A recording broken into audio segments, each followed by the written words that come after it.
Bitcoin is close to becoming worthless. Let's go.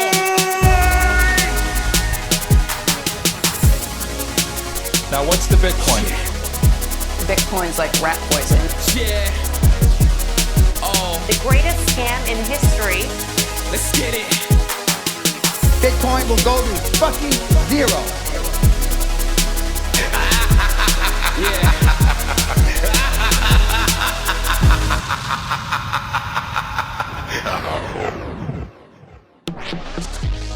Alright, you ungovernable misfits.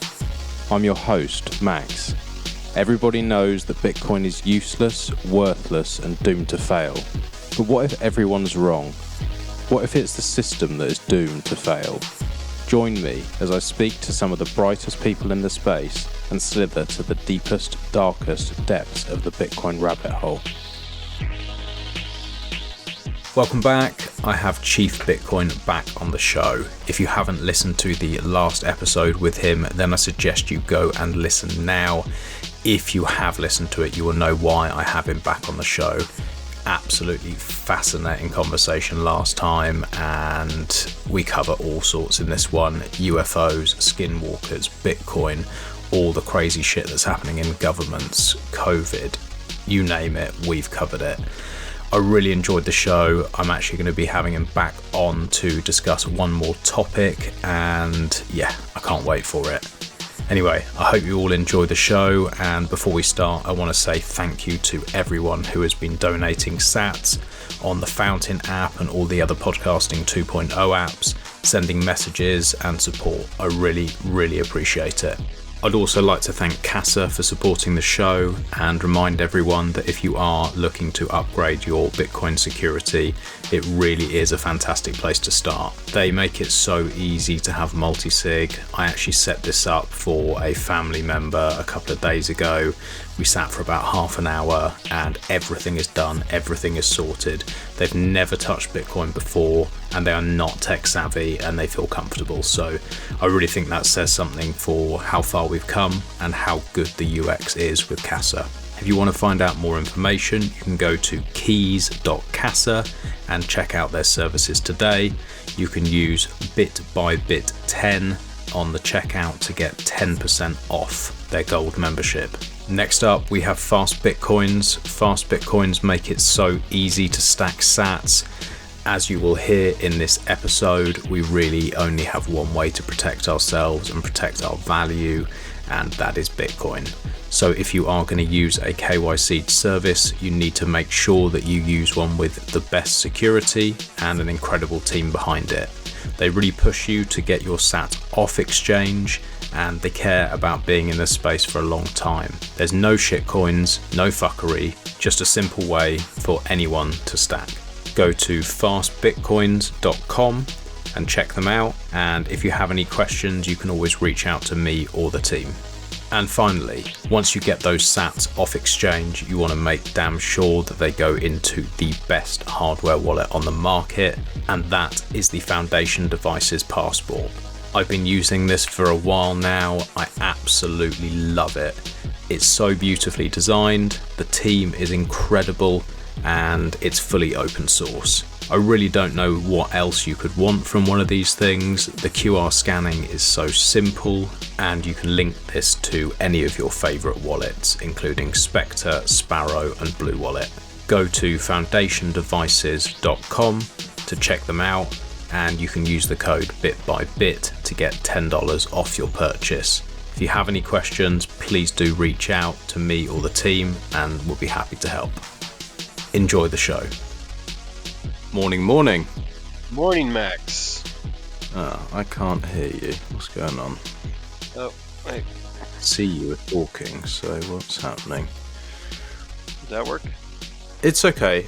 I can hear you and I can boost it, so it's fine. It's we'll be alright. Don't worry about it. How are you anyway? I'm good. I I am in the middle of trying to figure out what country we want to move to next. Try and get 4 or 5 months ahead of time, so to speak, and just keep ourselves. But we're kind of bored of where we're at, and it's just not doing it for us. So we're looking around, and if you're not vaccinated, the world is a much smaller place now. It is. You have very limited options of where you can go, even with an American passport, without some sort of hassle, some sort of real big trouble getting there and or staying there. So we're looking again at Albania, which is you know something I never saw coming, and a curveball that life threw me. But Albania has been good to us, and we're thinking about going back. Albania being rather free and open comparatively to other European countries, and the people there are maybe cut a little differently because they have living generations who suffered under 45 years of straight up communism. Locked down the whole country for 45 years.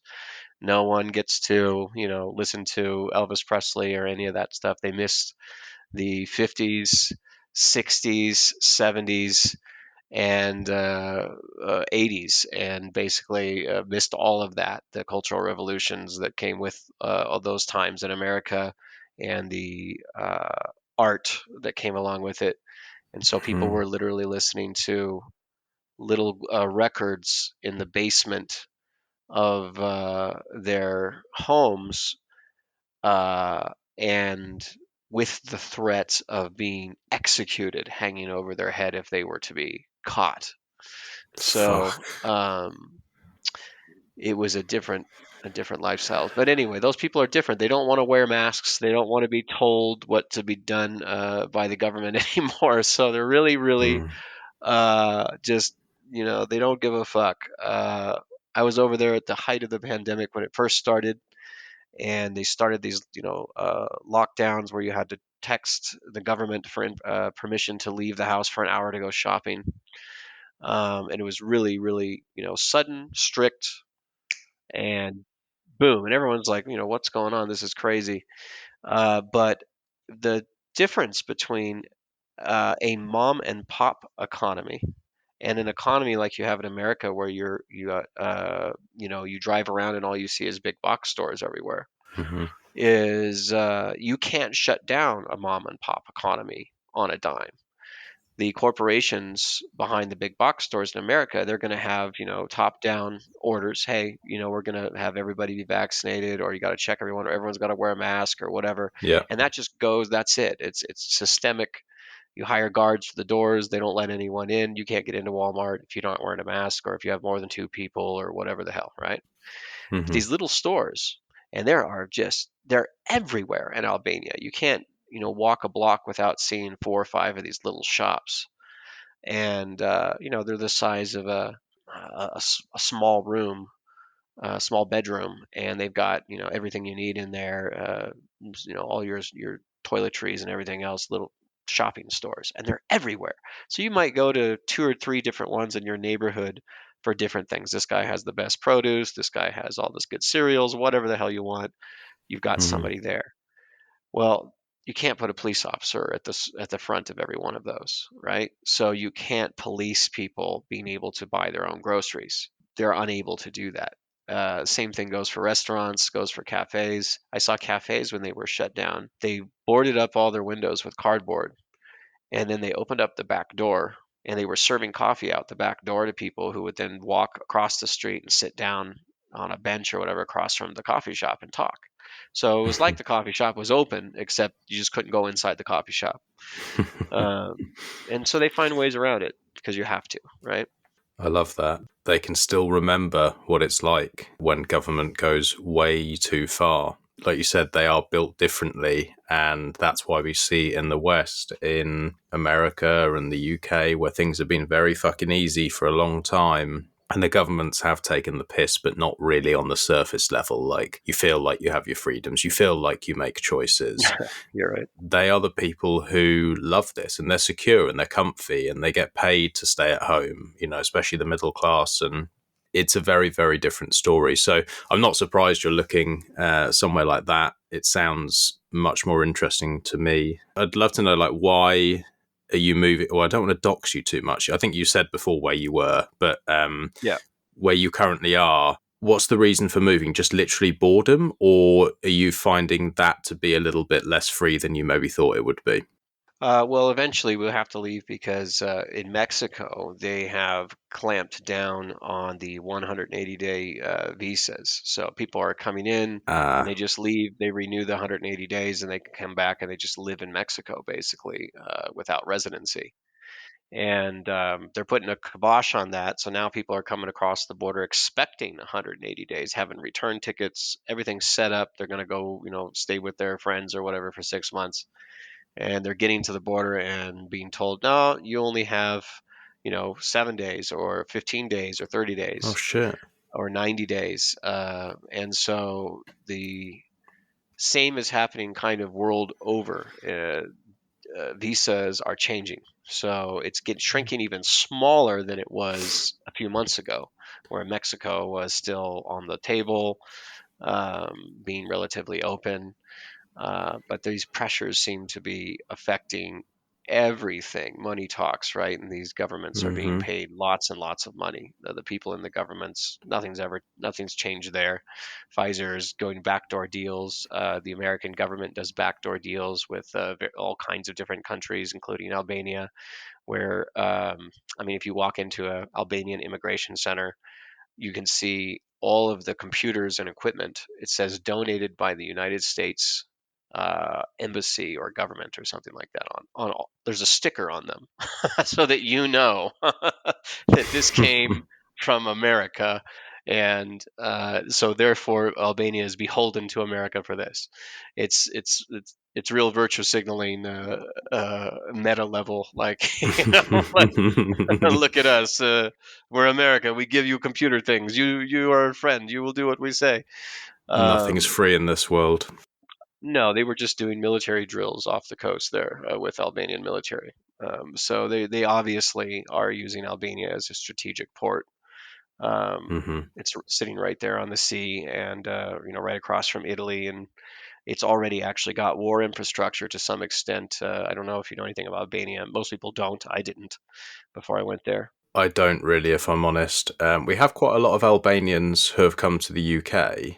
I don't really have any knowledge on the country. I've never actually been anywhere near or any of the Eastern Bloc, really, to be honest. Hmm. I've only travelled a small amount in like close to the UK or gone far abroad. Don't know why. I guess it just never really appealed to me because I was like, whenever I had a bit of time where I was like, I can get a week away, I want to go somewhere really hot. So I would Right. try and get somewhere with sunshine. You got lots of fog and cold, huh? So, uh, Yeah, it's fucking freezing here at the moment. and you don't really know until you're in the fog what that's like. I've felt different types of cold now that I've traveled around the world, and there is different types of cold for sure. But Hmm. the fog cold is cold. You want to wear layers for that. Yeah, Um, you see the that show I watch, that Scottish comedy show, Still Game. Have you ever seen that show? I know the name, but I don't think I've watched it. It's great.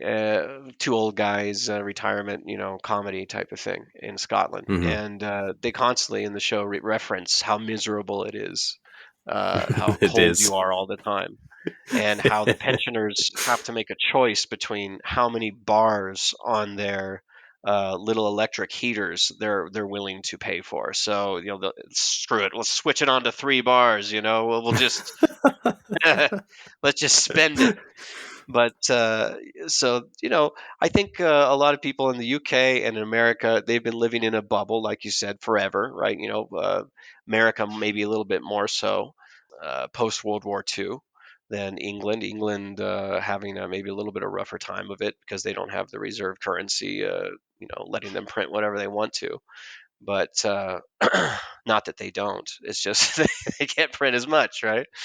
Um, but these seems bubbles may mean you don't know what the rest of the world is like, and you don't know. You think you're free, and you think you've got all of these things at the tip of your fingers, um, and that's the illusion, right? The illusion that you're free, that you can go do what you want, that you have this passport that lets you leave the plantation. But the plantation owner's got a trick up its sleeve. The plantation owner says, well, even if you leave the plantation, you still have to worry about taxes. You still have to worry about, we've got this leash on you, kind of.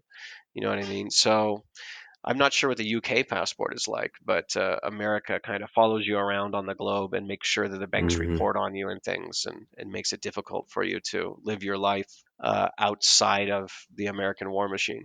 Yeah, I think actually America's the worst for that.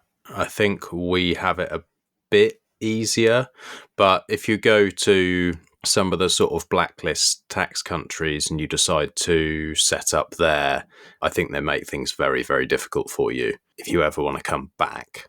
And they do have certain rules like you can't spend I think it's 180 days. You can't come back any more than that amount, otherwise you pay all the taxes and bits and pieces, because it's something that I've been looking into more and more recently, is to get out of the UK. It's a little bit difficult with the family, and if it's just me, I'd have been gone a couple of years ago, right at the beginning of this pandemic bullshit. I'd have been like, no, fuck this, I'm off. So we are looking, but like you said, the world has got smaller, and sometimes, better the devil you know. The UK certainly isn't the best place in the world, but as far as freedoms go, it isn't the worst.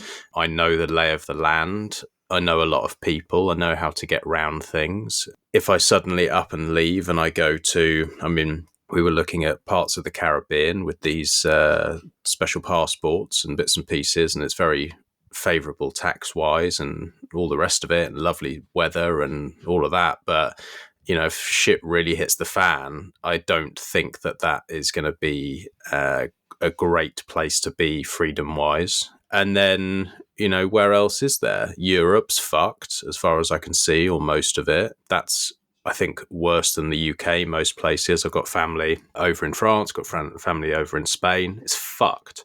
It's so Yeah. fucked. All of the EU is basically fucked. Yeah. And of course, the EU is part of that problem, right? So it gives them tentacles over most of Europe. And you have these other little countries like Albania who want to be part of the EU. And when I say countries, I mean the people who run the countries. I don't mean the people in the countries necessarily, but the people who run the countries. That's like another gravy train, right? If I join the EU, I'm going to be part of all the bribe systems. So Mm-hmm. I will have somewhere to go and be rich and safe and powerful, regardless of what happens to everybody else in the country, as long as I'm in that club. So it's just kind of like getting a pass to the inner circle of the club if you become part of the EU, for the upper elite and the upper echelons of any country in the European bloc. And that does not help. Obviously does not help the little guy. The EU is incredibly oppressive in terms of what a state can and can't do. It says, hey, you're sovereign still, everything's cool, but in reality, it's just nothing but top-down pressure from unelected bureaucrats saying, here's what we're going to do, and you guys are just going to eat it, or you're going to have to go through the incredibly difficult and time-consuming and expensive process of leaving the club, like Mm-hmm. the UK, right? So, Well, yeah. and now you're outside the club, so you've got to deal with the club in a different way. But it's just it's like if a state left the federal government in the United States. What would that look like with trade and everything else? What a Well, they're mess. going to bully because they're the bigger bullies. But it's funny because before all the COVID hysteria, which is now the only thing any person in the UK can really talk about, before that, we had years and years of Brexit. And it was Right, all anyone could talk about. And it was right. such a divisive subject, even though in 99% of the communications between people, neither of them had a fucking clue what they were talking about. And they were just shouting little phrases like we were talking about before, things that they Sure. don't understand, that are programmed to say, and they're just just fucking fighting all the Sound time. bites. Yeah. And I didn't really know what I was doing. I was one of the people who said, nah, let's just fucking leave. I've had enough of this bullshit, and it literally came down to, not that I really understood it, just it came down to saying, I feel like there's more and more legislation. I feel like everything's fucking more annoying for running businesses and with property and with everything. I just felt like a constant ratcheting and pressure of just like, why is everything that fucking changes? It just, my life's harder.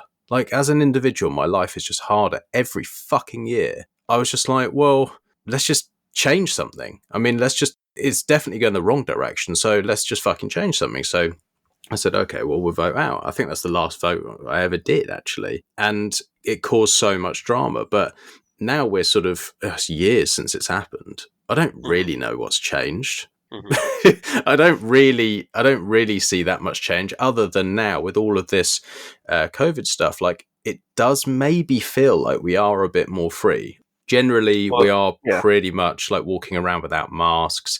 They've just walked back this whole mandate on all the doctors and everything in the NHS. And so I'm feeling like, yeah, I don't know whether that's Brexit or I don't know what it is, but I'm certainly more happy being here than in France or in Spain or most of the other countries in Europe. Right. I mean, you're seeing, straight up orders coming down and people following them in mass sort of formation across governments right now, right? And then you see like the UK where things are walking back the other direction. So there's weird situation kind of where you see reminds me of those rivers where you have salt water from the ocean coming up the river, and then you have fresh water coming down the river, and they sort of mix at one point, and the two tides are sort of fighting with each other. And that seems to kind of what's happening. You've got some people walking back one way, others trying to push forward and keep with the mandates and everything. You've got Austria, Germany, and that seems to be going with how brainwashed the populace is, how easily you can cow them and get them to do what you want. And you can see in places, I'll say Albania again because it's a really good reference. Very early in, I saw the people just refusing to wear masks. This is when everybody was, didn't know what was happening. We didn't know if there was a real virus killing everybody, if we were all going to drop dead. But the old people just walk down the street, and you can tell they're old from communist times because they wear these suits that everybody wore. In communism, you don't get a lot of fashion, right? All the men have these sort of suits, all the women have these sort of dresses, and that's how things work. And so you see them wearing their old style clothes, just walking down the street, no masks. They're on the bus. Leave me alone. Don't even look at me. Police were getting on the bus, taking pictures of everybody. But with the old people, they kind of just leave them alone. You just don't touch these people. These people lived through it all, and if they say fuck you, there's nothing you can do about it. They are not going to bend on anything. Yeah. The middle guys, the guys who were kids during communism, and then it ended and they sort of became adults. They're kind of in between. Some will wear masks, some won't. Still really uppity. A lot of big backbones in that group. Then I taught the high schoolers. You see the generation that's grown up in nothing but soy, right? Just they grew up literally right after a civil war where the government had screwed over the people again, and grew up in the best times Albania has seen in a century, basically. And they don't know what their grandparents and parents really went through. And I know that because on the first assignment that I gave them was to go interview their parents and grandparents about communism and find out what was different then to now. Do the grandparents think, times are better now than they were then? And you would be surprised by the answers. A lot of people from communism wish there still was communism because communism provided a sort of a sense of this is what life is, this is the way life is, and there's no uncertainty. You're going to get up tomorrow, you're going to go to work. At the end of the month, you're going to go to the place where you get all the food handed out to you, and you're going to get your rations, and you're just going to try and make your way. And that was it. And it was very clean and orderly.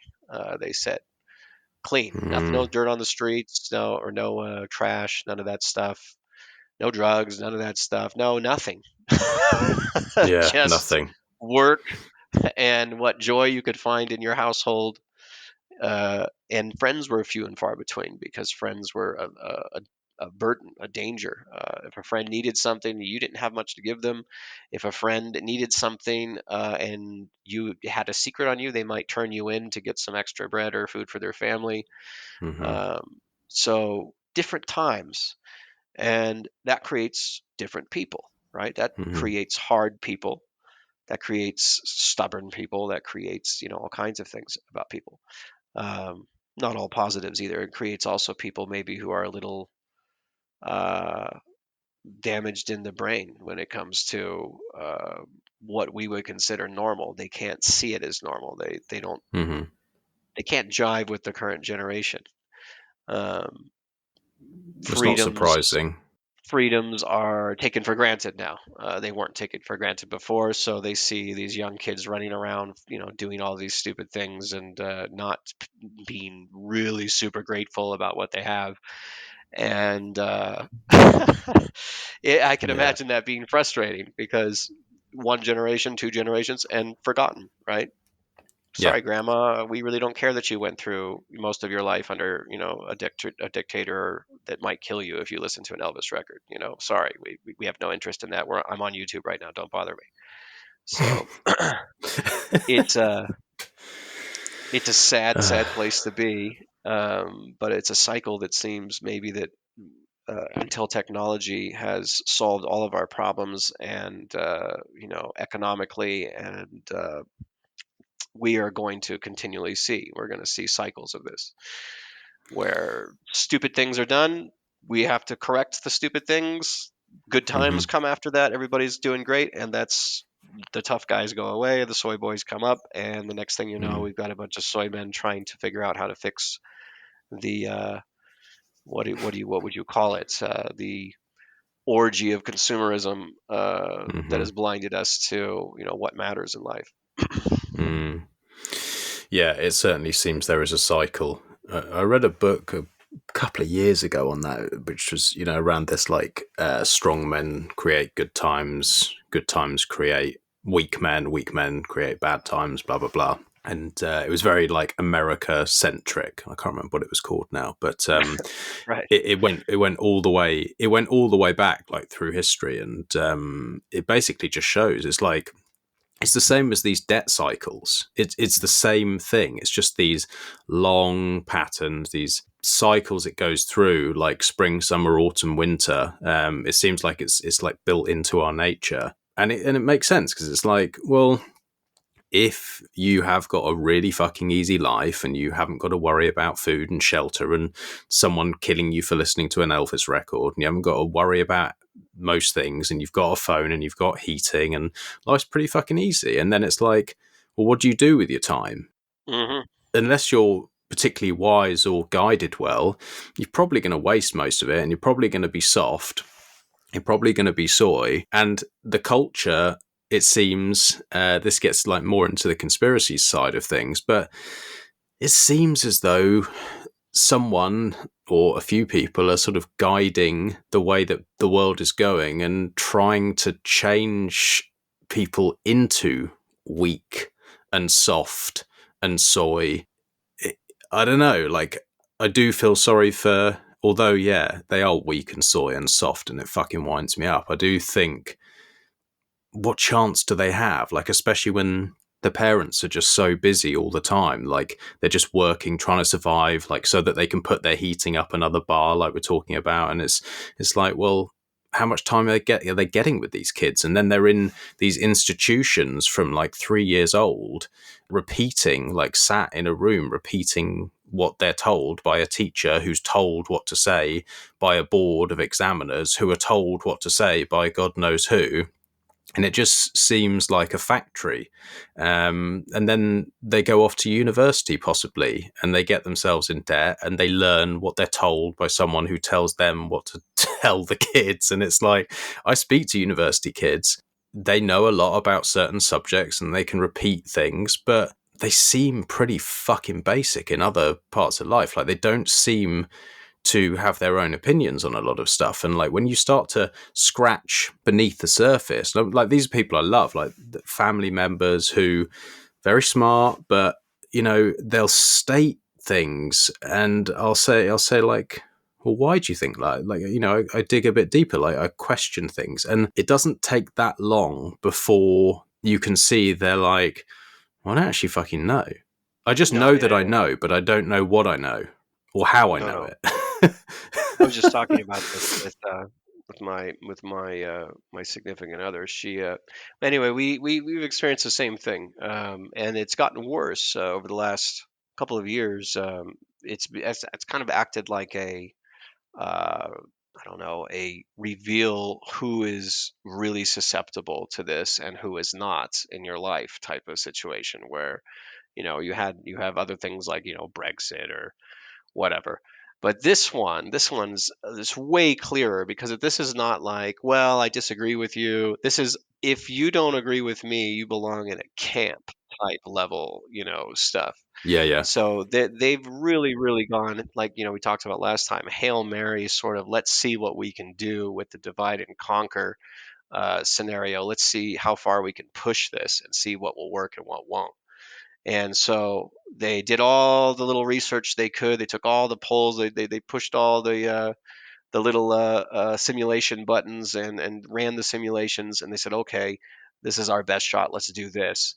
And it's backfiring in their faces. And I've got the sense that they speeded it up because of Bitcoin and the very hastening destruction of the fiat money supply and the world system, financial system. It's collapsing. So they had to do something to try and sort of keep control. They had a couple of choices between, Jubilee, worldwide Jubilee, and debt forgiveness. And no, let's just go authoritarian and clamp down and go back to sort of a lords and serfs situation. And maybe you can say communism, you could say fascism. Whether it looks to me like the corporations are married to the state to some extent, but not completely. So you can't really say it's full on fascism yet in all places. It's also not full on communism in all places, right? There still is private industry. You don't have the state controlling every single little thing. They're having trouble controlling every single little thing, actually, and the Canadians have proven that. If the people stand up, you take away all that control immediately. It just goes away, goes out the window instantaneously. It's over the same day that you do it. So they're showing the world what a small percentage of Canadians can do. Imagine what a large percentage of Canadians could do if they were all unified.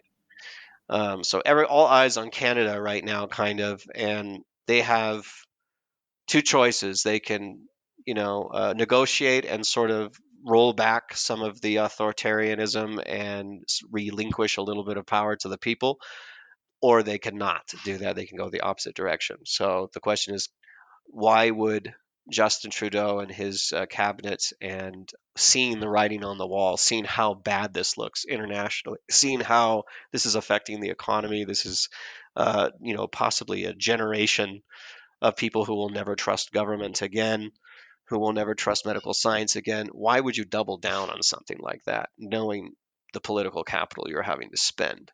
So there's obviously something else going on with these world leaders who are saying these things, doing these things. Austria, of all places, Austria must have a PR system, right? They must have some people in the government who are like, hey guys, maybe we shouldn't be pushing this, unvaccinated people are going to kill us all sort of narrative, and dividing the people this strongly, where they're getting messages on the windows of shops saying don't sell to unvaccinated people. It's just so Germany fucked all over again, right? But it's the university people that love it, in my experience. Every time. They've ramped things up, and it's fun. Well, it's not funny, but there seem to be certain topics that anyone who's gone to these universities tend to latch onto, with climate change, to the point where it's just literally not enjoyable to have a conversation about anything, because everything goes back to you're killing the planet, blah, blah. It's always an attack. So that's one of them. One of them is everything's racist. The way I slice my bread is fucking racist because someone in the past sliced their bread like that, and then that's oppressing a minority, and how dare, and like so that's that one. And it's really frustrating because they really obviously believe that. And then the other one is all men are bad. Yeah. All men are bad.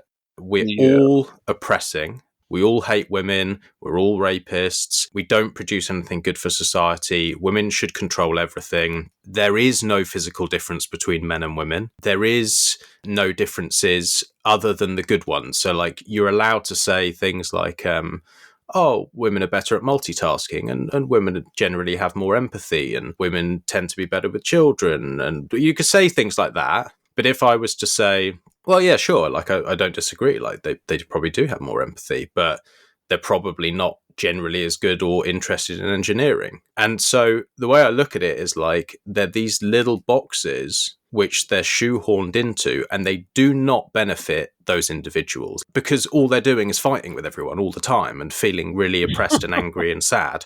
And so I don't get anything done. And then it's like, well, who is it benefiting? And that's where I'm looking and I'm thinking, well, getting angry about racism all the time and crying about it isn't actually helping anyone. Like, that's not fucking doing anything. Getting angry at men is like, that's not helping anyone. And doing the whole climate change thing all the time, but while tweeting about it on your fucking iPhone sat with the heating up, is not doing anything. So who's pushing these ideas and why? And the only thing I can come up with is let's just separate everyone and make everyone angry and everyone hate one another and see that all humans are bad. All humans are bad, and I'm bad because they all feel guilty. They feel guilty about, oh, I'm changing the climate. Oh, I'm a bad person. I don't want to have children. I don't want to have children because it's going to destroy the planet. It's so bad. It's selfish to have children. It's really selfish. And I feel bad because my ancestors were meanies, and then so I'm bad. And so now I have to spend the rest of my life groveling because something that my great-great-great-great-grandparents might have done. It seems like it's affecting them mentally, making them think lesser of themselves, humanity, and everyone around them. And that's kind of what I'd want if I want to take over the world, if I want to have complete control and make people do what I want and not fight back. That's probably what I would do. And so it does feel like it's a very, very clever program. Yeah. There's lots of, that's deep rabbit hole stuff. Who's pulling the strings at the very top? Is it aliens? Are they so smart that they can pre-plan this stuff decades in advance with their AI systems and see what the outcomes are going to be? Kind of like in Doctor Strange in the Avengers movie, he looks through all the millions and millions of possibilities and says, "Okay, this is the only one that worked." And maybe, so is it that, or is it just some guys, who get together and they wear robes and they sacrifice a prostitute or a baby now and then, but basically they're just dudes who get together and try and figure out how to keep the gravy train rolling in so that they can continue to sacrifice a prostitute or a baby now and then in their mansion, kind of like that old Kubrick movie, Eyes Wide Shut. You got weird shit going on behind the scenes, the Illuminati, the Skull and Bones Club, all these rich assholes up in ivory towers with nothing to do but meddle with the chessboard. Sort of a Greek god sort of thing, but here on Earth with flawed human beings. And that seems to be, in a lot of ways, what's happening because these plans aren't perfect, right? They have huge holes in them, and people are poking holes in them, in various ways. Truckers, for Christ's sake, are poking holes in them. And then you got things like Bitcoin that poke big, gigantic, unrepairable holes in them. And that gives you some hope. Okay, well, the aliens didn't see a Bitcoin coming, right? The aliens didn't stop Bitcoin. They had a decade.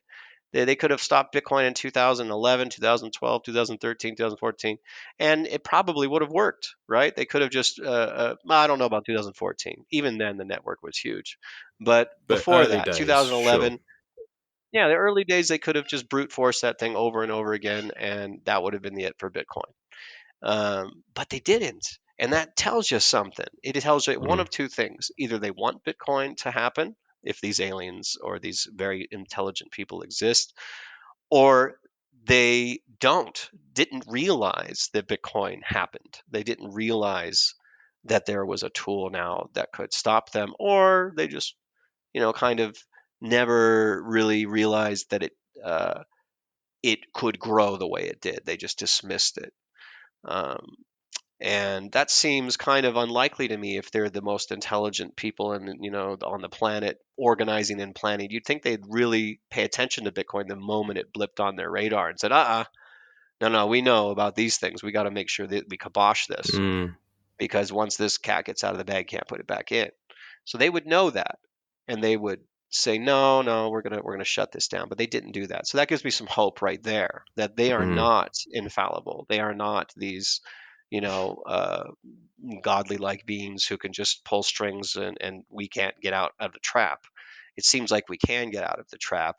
The trap is imperfect, but it is a trap. They are trying very hard to control everybody, which is just seems crazy, right? Control the whole world. Who would try and do such a thing? What an insane thing. The world is chaos. Why would you even try and control chaos? And yet here we are. Yeah. So, hopefully this is kind of the thing that has to happen. Because think about it. If we were all soy, if everything was so great, it would be kind of probably pretty slow progress, right? We wouldn't get the quantum leap evolution of Bitcoin.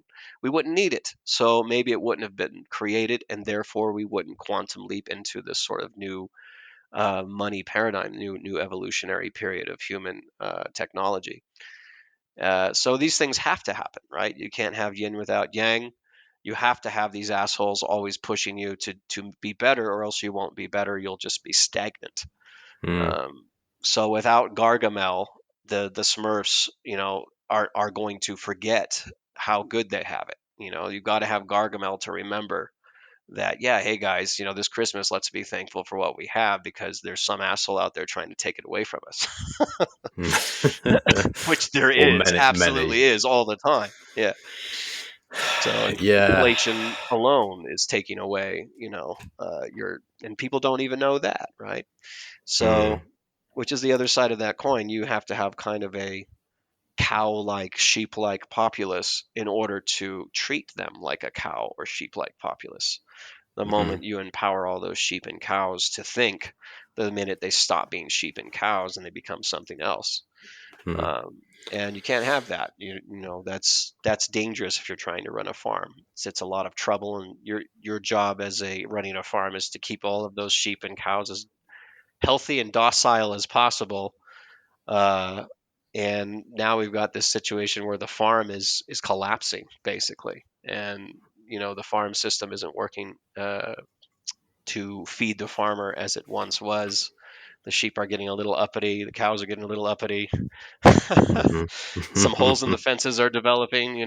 People are realizing maybe we shouldn't. This isn't the beautiful, wonderful place to live that we thought it was. They're starting to realize that there are slaughterhouses in this world, and eyes are opening. And Definitely. that's their fault. They did that, right? They pushed the buttons to open up the eyes. So without that, maybe would have just gone on thinking Russia was the cause of all of our problems. I don't know. Yeah, it does. I mean, it does seem like a lot of it is rushed. There are a couple of inconsistencies that I do think there's like a cabal of people. I think that's pretty logical to think that it would be something along those lines. But one thing I'm thinking is like, if you have all the power, other than if we take Bitcoin off the table because that makes them rush, but if you have all the power and you can print endless money and you can basically do what you want and you've got the biggest stick and the armies and everything else, and everyone's going off to work and paying their taxes and you're keeping them busy, I don't really understand this push to depopulate. And it does seem that that is something that they're pushing for, because if I had a fucking huge farm, which is the world, and I have loads of cattle and loads of people working for me, loads of animals working for me and producing shit for me and doing things for me. I don't know why I'd want to do a mass cull. Like, that's the bit where I'm, other than, am I just a complete fucking psychopath and I'm getting off on it? Do you know what I mean? Like, can you get I your head know around exactly what you that? mean. So have you heard of the Georgia Guidestones? No. No. So Georgia Guidestones are in the United States in Georgia. I can't remember the town that they're in. Uh, Somebody paid anonymously a Hmm. lawyer to hire people to create and place this little Stonehenge installation that has these guiding principles for humanity on them. And the first guiding principle, I think it was number one, was to keep the population of humanity at about 500 million, which is equilibrium with nature, according to whoever created the Georgia Guidestones. And these Right. are big marble.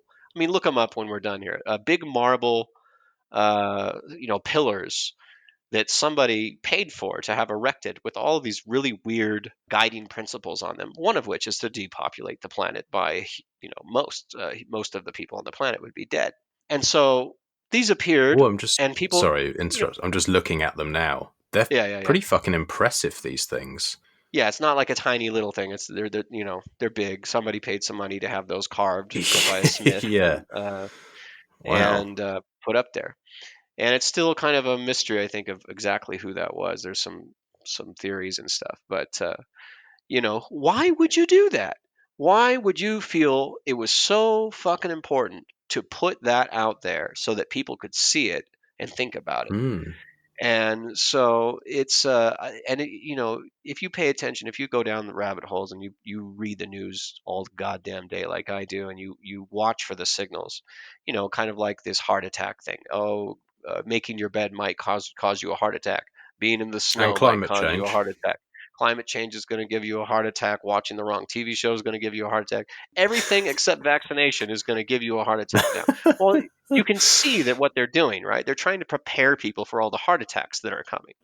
So the Yeah. same thing with this HIV thing that's over the last few days. The signal is out there, right? Go get tested to see if you have AIDS now. Go see if you go get an HIV test. Well, why the fuck would Prince Harry come on and say, "Hey, everybody, you need to start worrying about HIV again. Go get an HIV test along with your COVID test." Well, that's really weird. Why would he Yeah. do that? It's Well, it just really so weird. happens that they're developing an mRNA HIV vaccine. Wow, what a Hmm. coincidence. So obviously, this is like a cycle of control, right? Oh, here's the next thing. HIV. Sorry, maybe these vaccines had a little leak in them or something, and people got AIDS now. Now you got to get the AIDS vaccine. I'm sorry, you can't come in the store because you might have AIDS. So why give up a good thing? I mean, if it worked the first time, why not do it a second time? Because you have no other stuff in your pocket besides the old dog new trick situation where you got no new tricks. It's all old stuff like war, and the next threat. Maybe it'll be we already did terrorism. That's out the window. Hmm. War is kind of old news. People are tired of war. There's got to be a really good reason, and there really isn't a good reason. So we've got to try Hmm. and make them up. But people are used to that now, so they're like, okay, yeah, there's a few like weirdos shooting people in Ukraine, but that's not reason to go to war with Russia. Like, come on. So people have gotten used to all the tricks to some extent. The Hmm. pandemic one, that's somewhat new. They've never pushed that hard on a pandemic before, right? You had the 70s, you had the swine flu. Every 4 years or so, you get something, Ebola, H1N1, Hmm. whatever. And it's like they try, but it doesn't catch. It doesn't go viral. People don't fear it enough. But this time, no, no, this time we're going to start you with it's China, right? It's China. It's out in Hmm. the middle of fucking nowhere. So if you're from the West, China's like this mythological place where stuff happens that you don't quite comprehend. You're not sure how people live there. You don't even know. You know nothing about China besides that they have, Chinese people and Chinese food.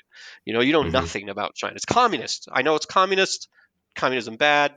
All this stuff. You get, and then you get the news. Okay, the social credit scores. You see people in all the PP, the COVID gear, people dropping dead in the streets, going viral all of a sudden, and everyone's looking on their phones like, holy shit, are we all going to start dropping dead in the streets?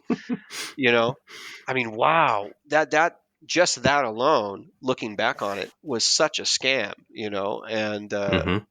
we know for a fact that that's not how it works, and that's not what was really taking place until after the vaccines, and then people were dropping dead and are dropping dead, but literally dropping, hitting the floor, on soccer pitches and everywhere else. It's really scary. Did you see that stat, the stat the other day? I haven't verified it, so if this is wrong, someone can tell me and tell me to shut up. But 40% increase on life insurance policies for 25 to 49-year-olds, Right. 40% increase in death in 1 Right. year. Unexpected sort of death in that age group. Life insurance companies, you can't hide it, right? That's the thing. That's their business.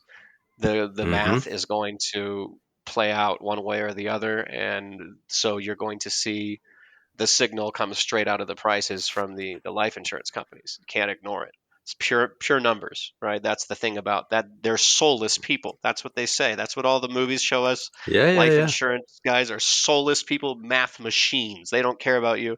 It's just all a program. What's the risk? Mm-hmm. And so they took that to court. Somebody had pulled out a nice big fat life insurance policy for their family, and then they went and got vaccinated, and they died from the vaccine. And the family went to go collect the life insurance, and the life insurance company took them to court and said to the court, this guy took a vaccine knowing full well it might kill him. Therefore, it's very much like suicide. Therefore, we should not have to pay this family Fuck. this money. And the judge agreed with them, with the life insurance company, and said, you don't have to pay. So basically, as far as life insurance is concerned, taking the vaccine is suicide. So don't think you're gonna, get your family a payday by going and getting a bunch of booster shots and hoping it takes your life. It's They're onto it's that scam already. fuck.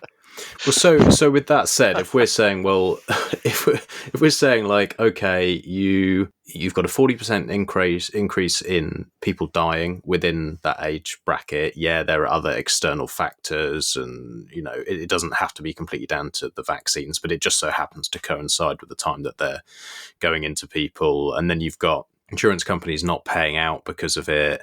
You've got these Georgia Guidestones saying, okay, we want to get to 500 million or whatever it was you said. Yeah, 500 million. And what are we, like 8 billion people ish there or thereabouts? Yeah. I mean, They've got some work to do. Yeah.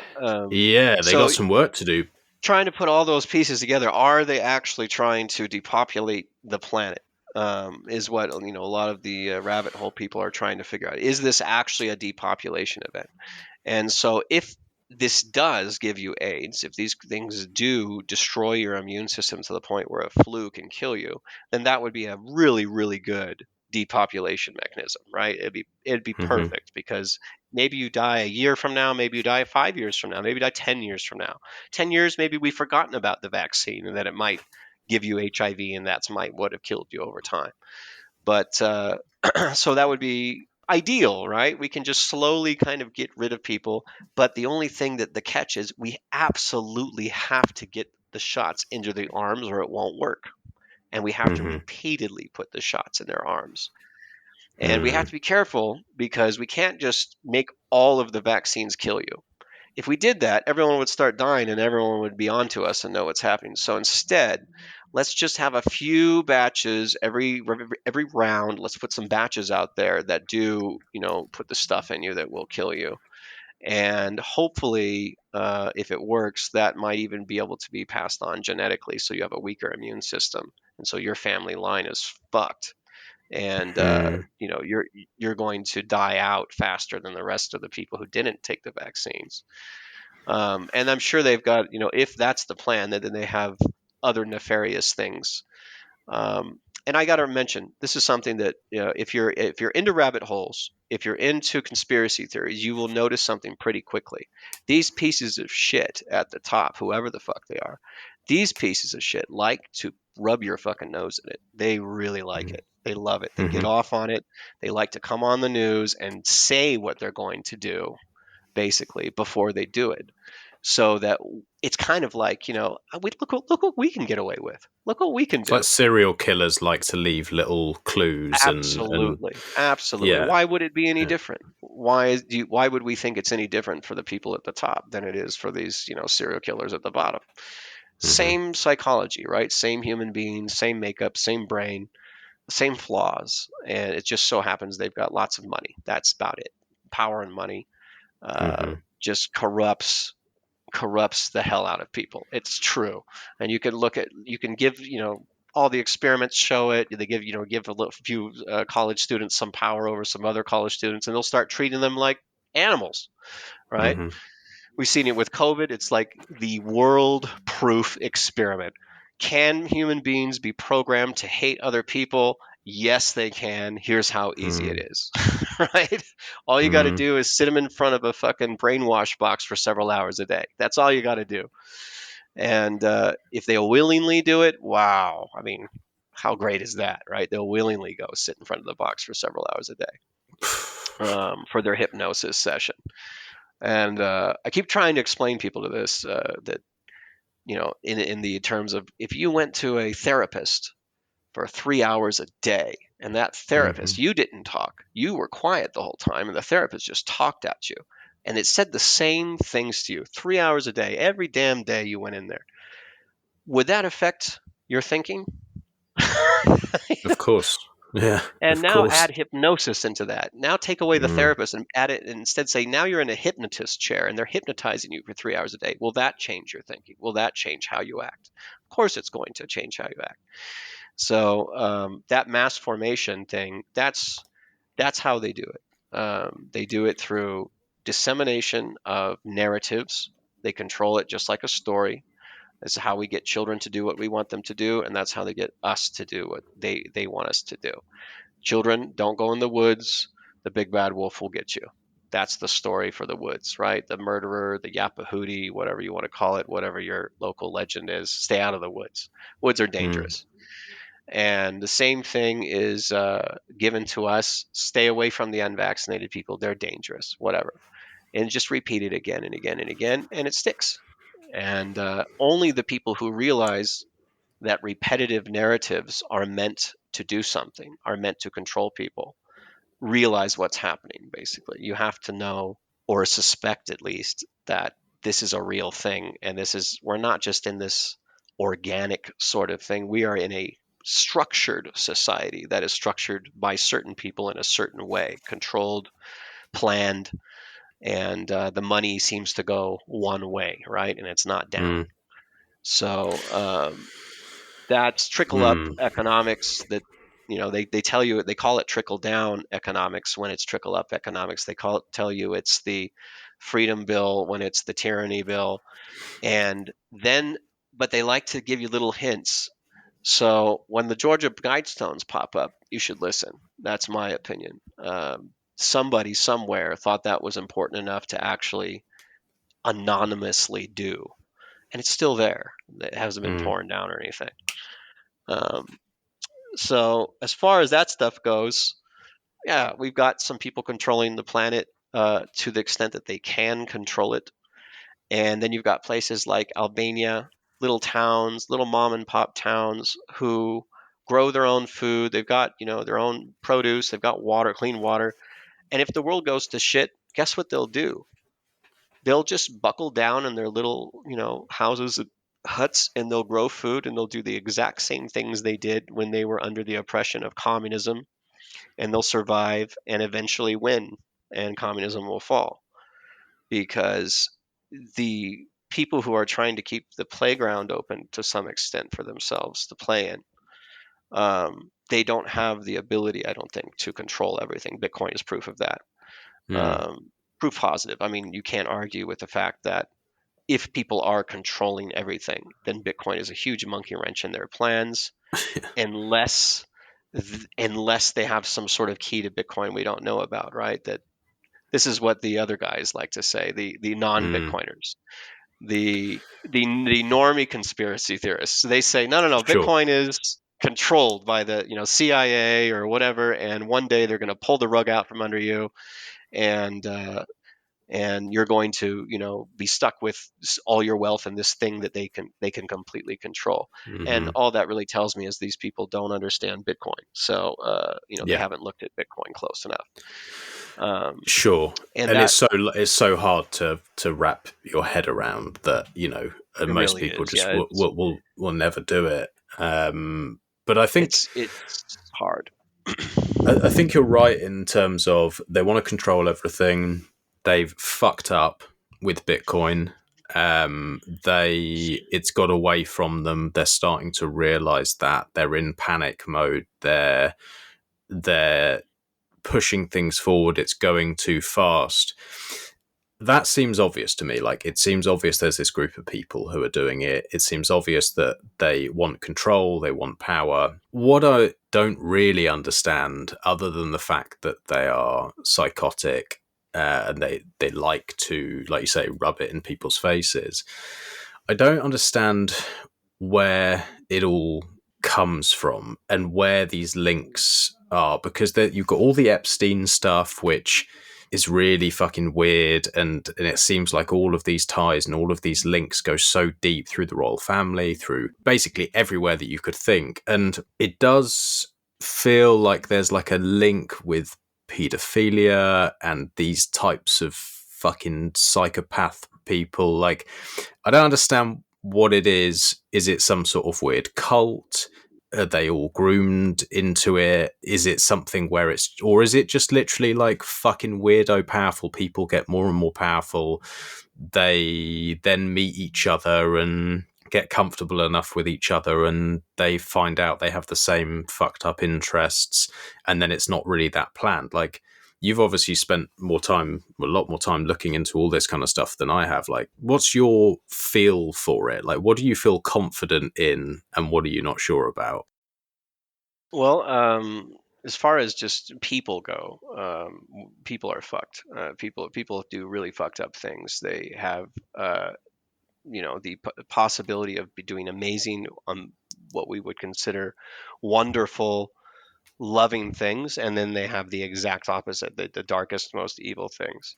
And Mm-hmm. how do you grow a garden of love, and how do you grow a garden of evil, right? What would that look like? What things would you have to add to the garden? What ingredients to make love, and which ingredients to make evil?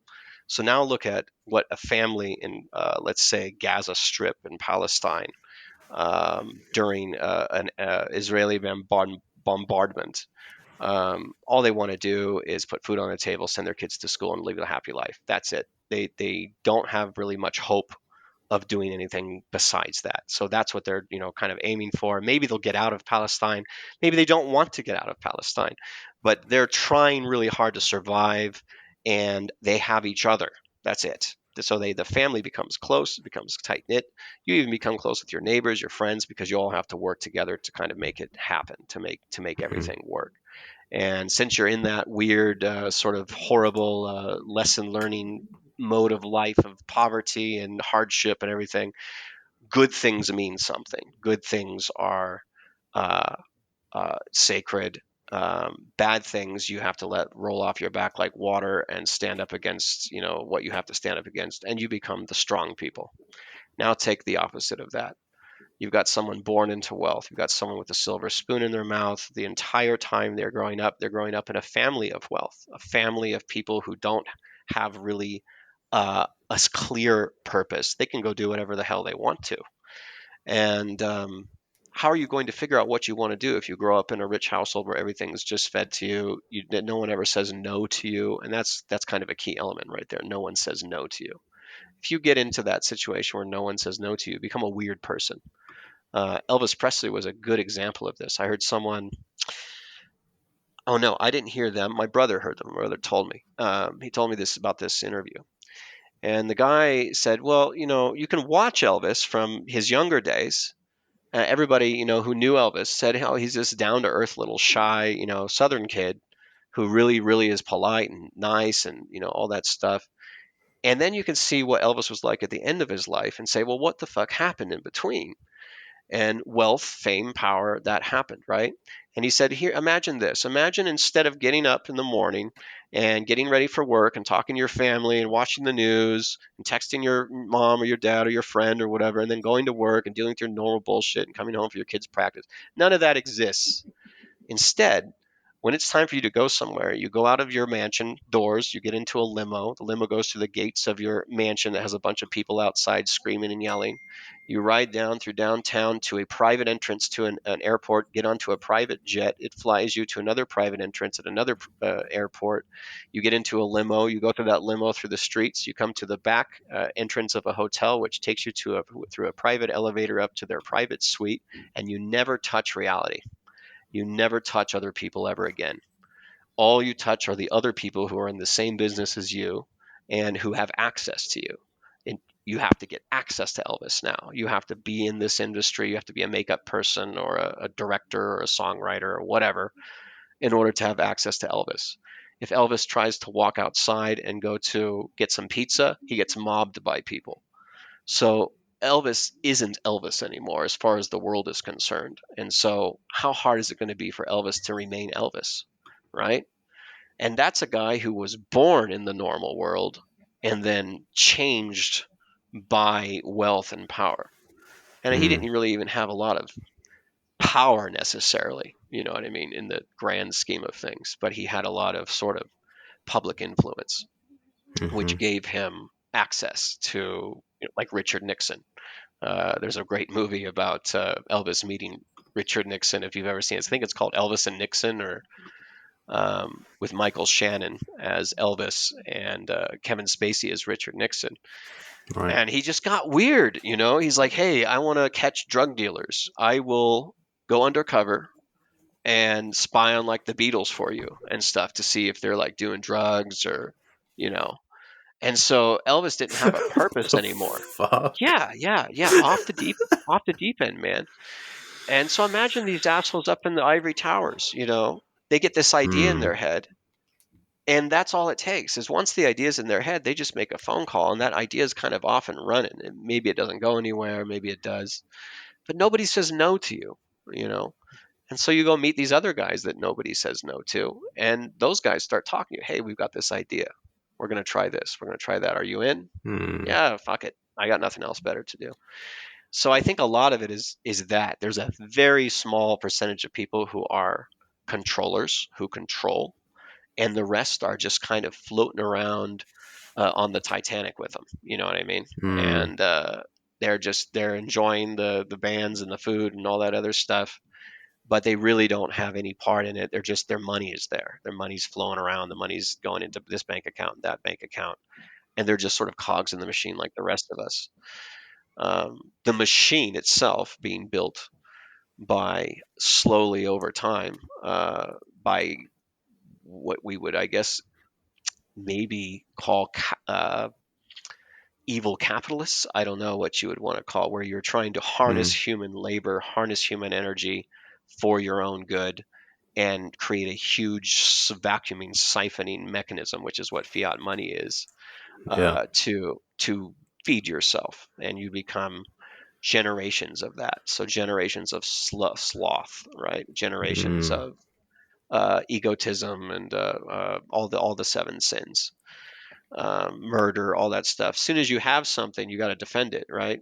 You ever see that movie, The Gods Must Be Crazy? No. I think most people won't even be old enough to know what reference that is, but it's a movie about a plane was flying over like some outback of I think it was Australia, and they drop a Coca-Cola bottle out the window, and the Coca-Cola bottle hits the ground right outside of this tribe of people who have never seen a Coca-Cola bottle before, and so they kind of worship it, but it's kind of like the ring of power. Everybody wants it now, right? And it corrupts them.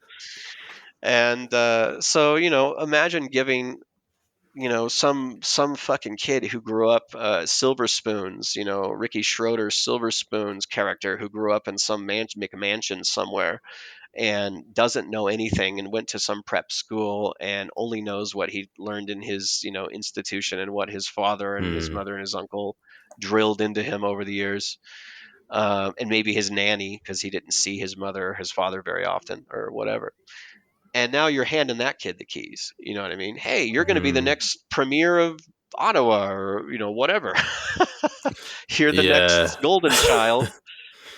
So what is that guy going to do? What is Justin Trudeau going to fucking do? You know what I mean? He's going to do exactly what he learned to do growing up in McMansion, which is make sure not to make mom and dad unhappy. Do what you're told.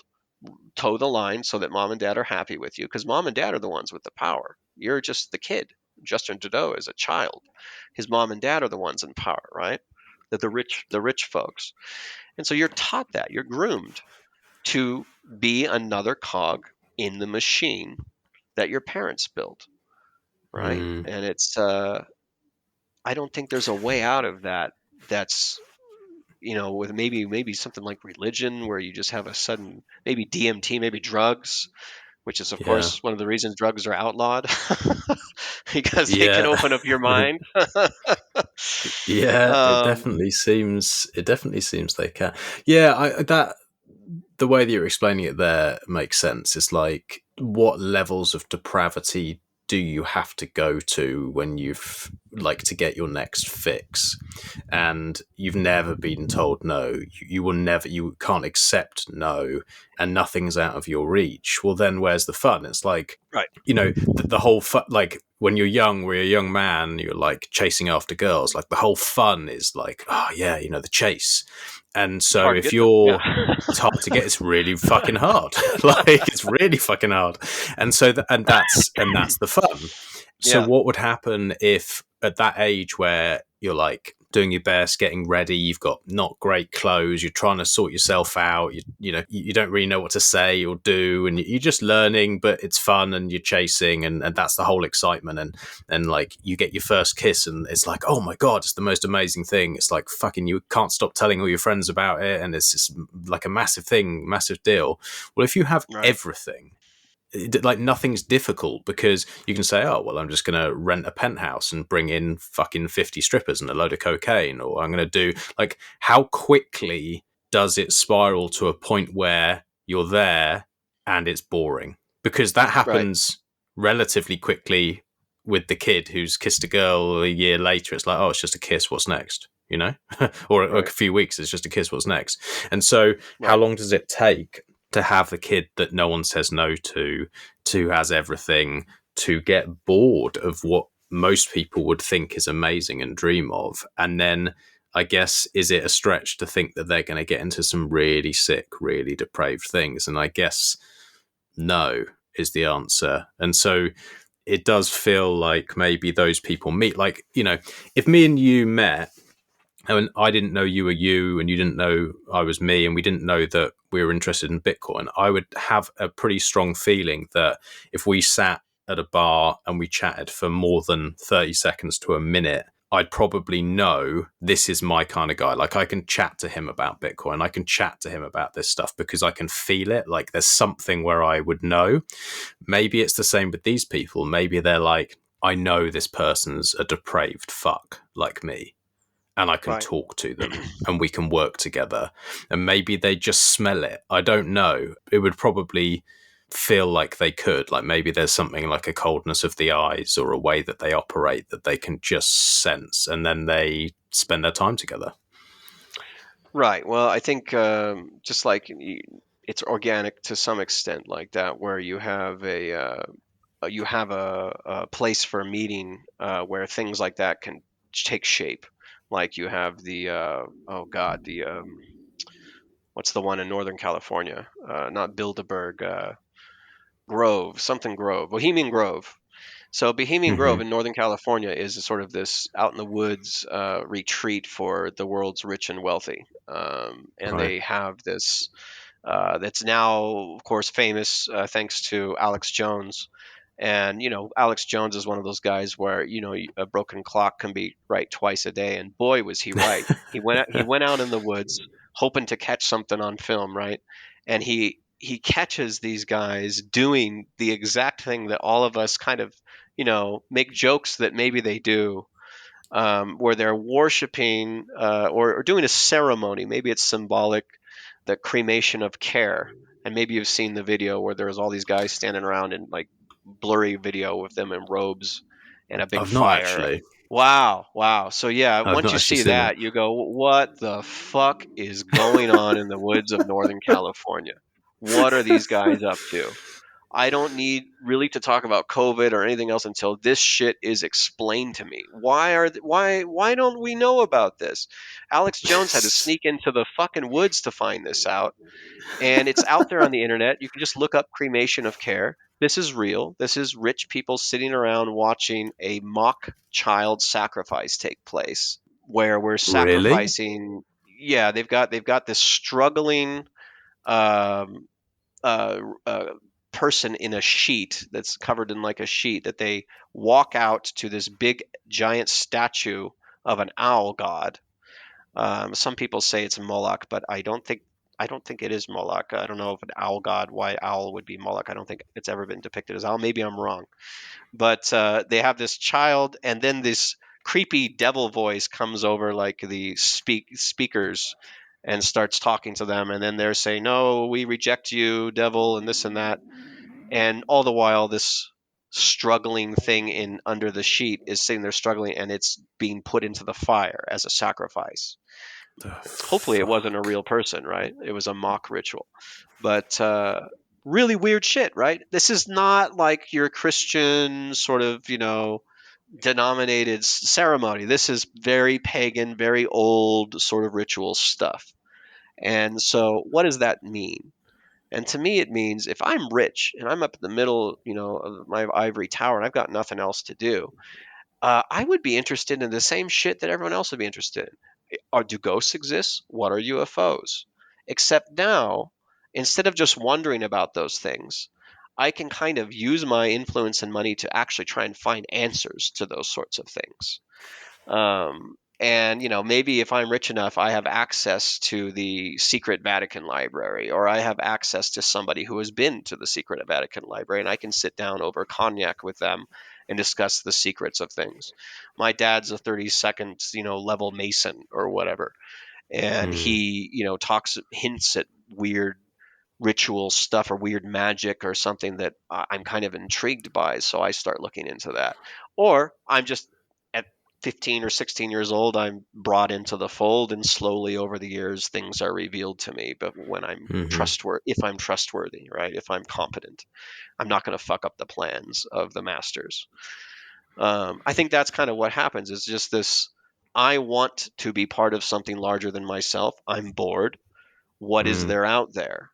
And that leads to this sort of mysticism, whatever you want to call it, paganism. Maybe they even know some sort of secrets we don't. Maybe they have access to some sort of text or documents that prove that there were, aliens on the earth in the past or something, and they're sort of trying to figure out a way to get into their good graces and contact them. I don't know. I Hmm. really don't know why, what is the top secret of but I do know that if I was in that position, I would probably be interested in finding answers to those, because I'm already interested in finding answers to those, and I'm not rich. Hmm. So these secret societies, I think, come from ancient sort of orders of powerful rich dudes who passed on ancient order of powerful rich dudes stuff to their children and grandchildren, through the Masonic orders, through the Templar orders. And there's all kind. I mean, it's not even really an argument that happened. That did happen. It's just a uh, question of what secrets do they hold. Um, Hmm. and That's that's a so. really good rabbit hole. That's a good one. That's well. I was just about to Google the cremation of care, and then I thought, no, I'd taken my VPN off so that we had a smooth recording, and I thought, no, fuck, I'm not gonna do that. So I will look at it later. But that does sound really fucking creepy. Whether it's someone actually in there or not, regardless, it's really fucking weird. It is weird, yeah. And And it, the cremation of care, if you look at the words, it doesn't sound like such a bad thing. They're saying, hey, all the bad things in the world, worries and things that are messing with our minds, you're going to go away, and we're going to have a nice, peaceful sort of existence without you for a while in this little grove, this protected place where we don't have to worry about the worries of the world. But the way that they're doing it is really weird, right? You don't have to go to that extent to make that sort of statement. You don't have to have a mock sacrifice and all this other stuff. So that, I think, connects to this idea of power. I can control things. I have knowledge that you don't. I'm involved in this secret stuff that nobody else gets to know about. Look how important I am, and look how much more I know than anybody else. You feel good about yourself, right? And it's hard to feel good about yourself when your entire life everybody's been saying, oh, look how cool you are. Look how great you are. You're a rich person, blah, blah, blah. What do you want? I won't say no to you. No, you look great in that pink salmon colored shirt. No, trust me, you look great in that salmon colored shirt. At what point do you just get sick of that and say, I want something more? I want to feel like I actually am better than you. Like I know something you don't that is so important and so deep that I'm better than you. And if you could figure that out, if you could find that, it might actually give you some sort of purpose.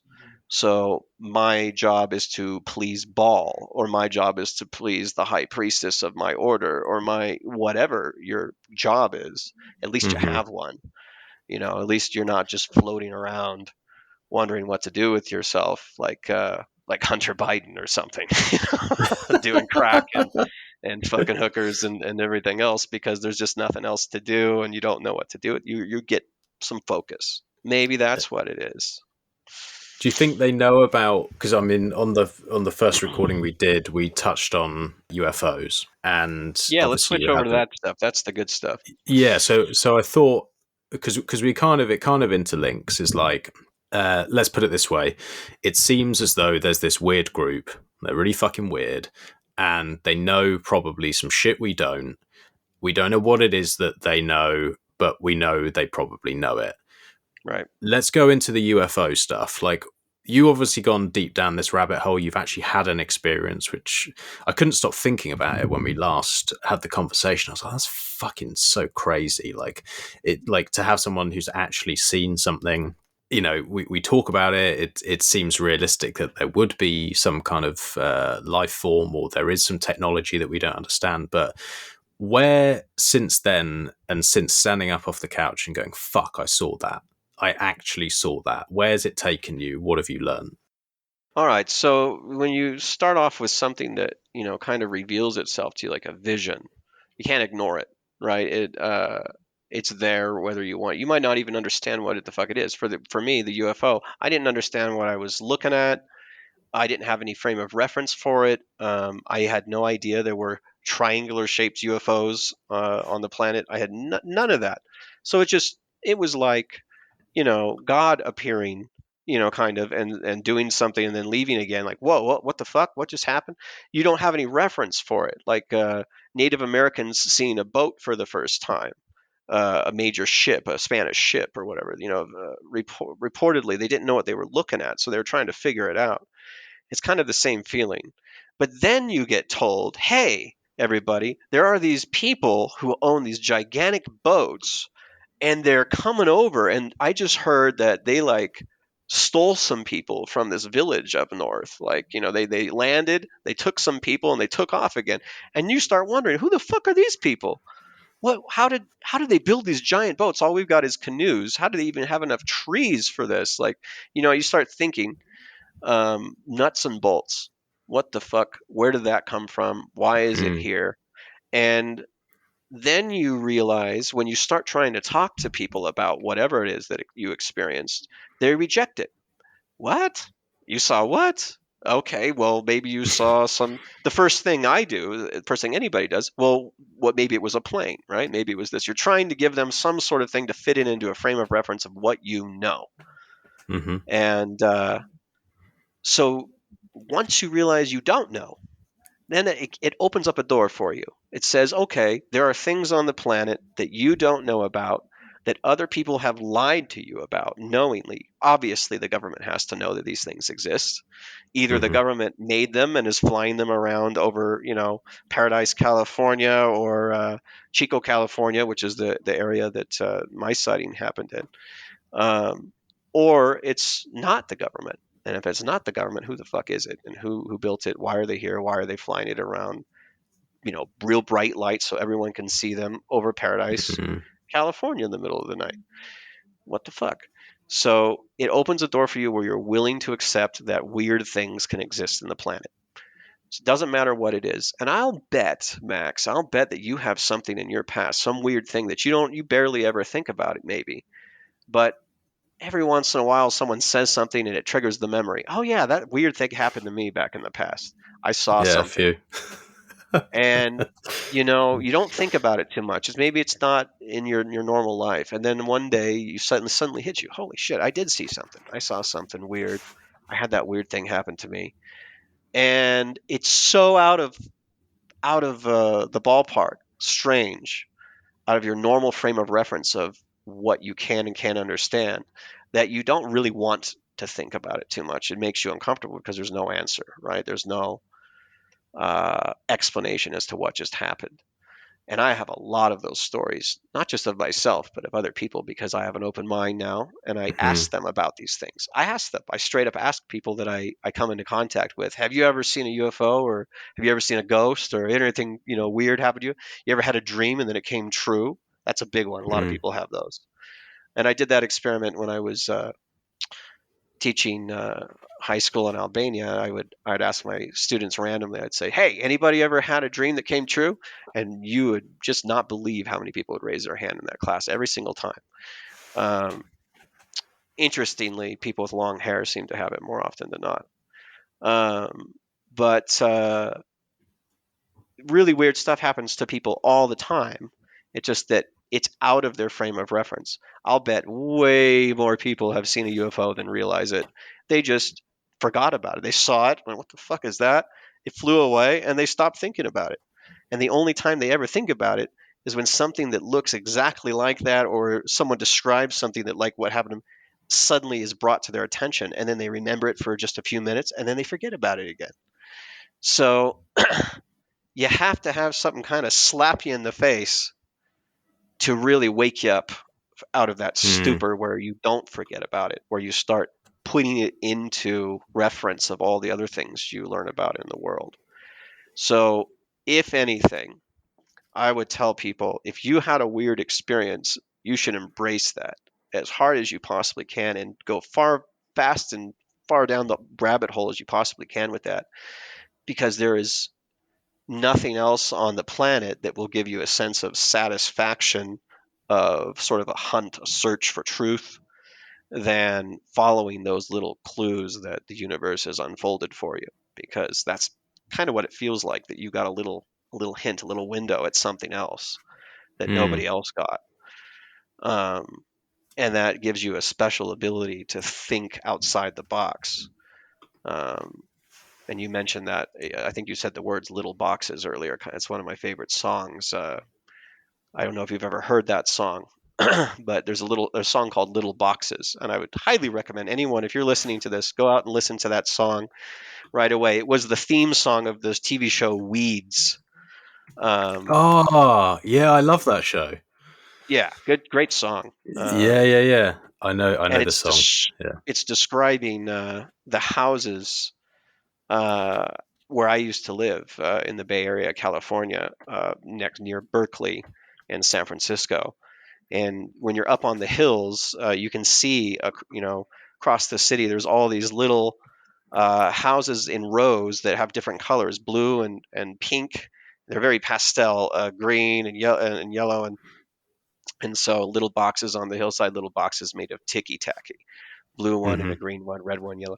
So everybody's coming in these little boxes, and they just live through these boxes their whole lives, seeing a UFO, seeing a ghost, having a dream where it comes true.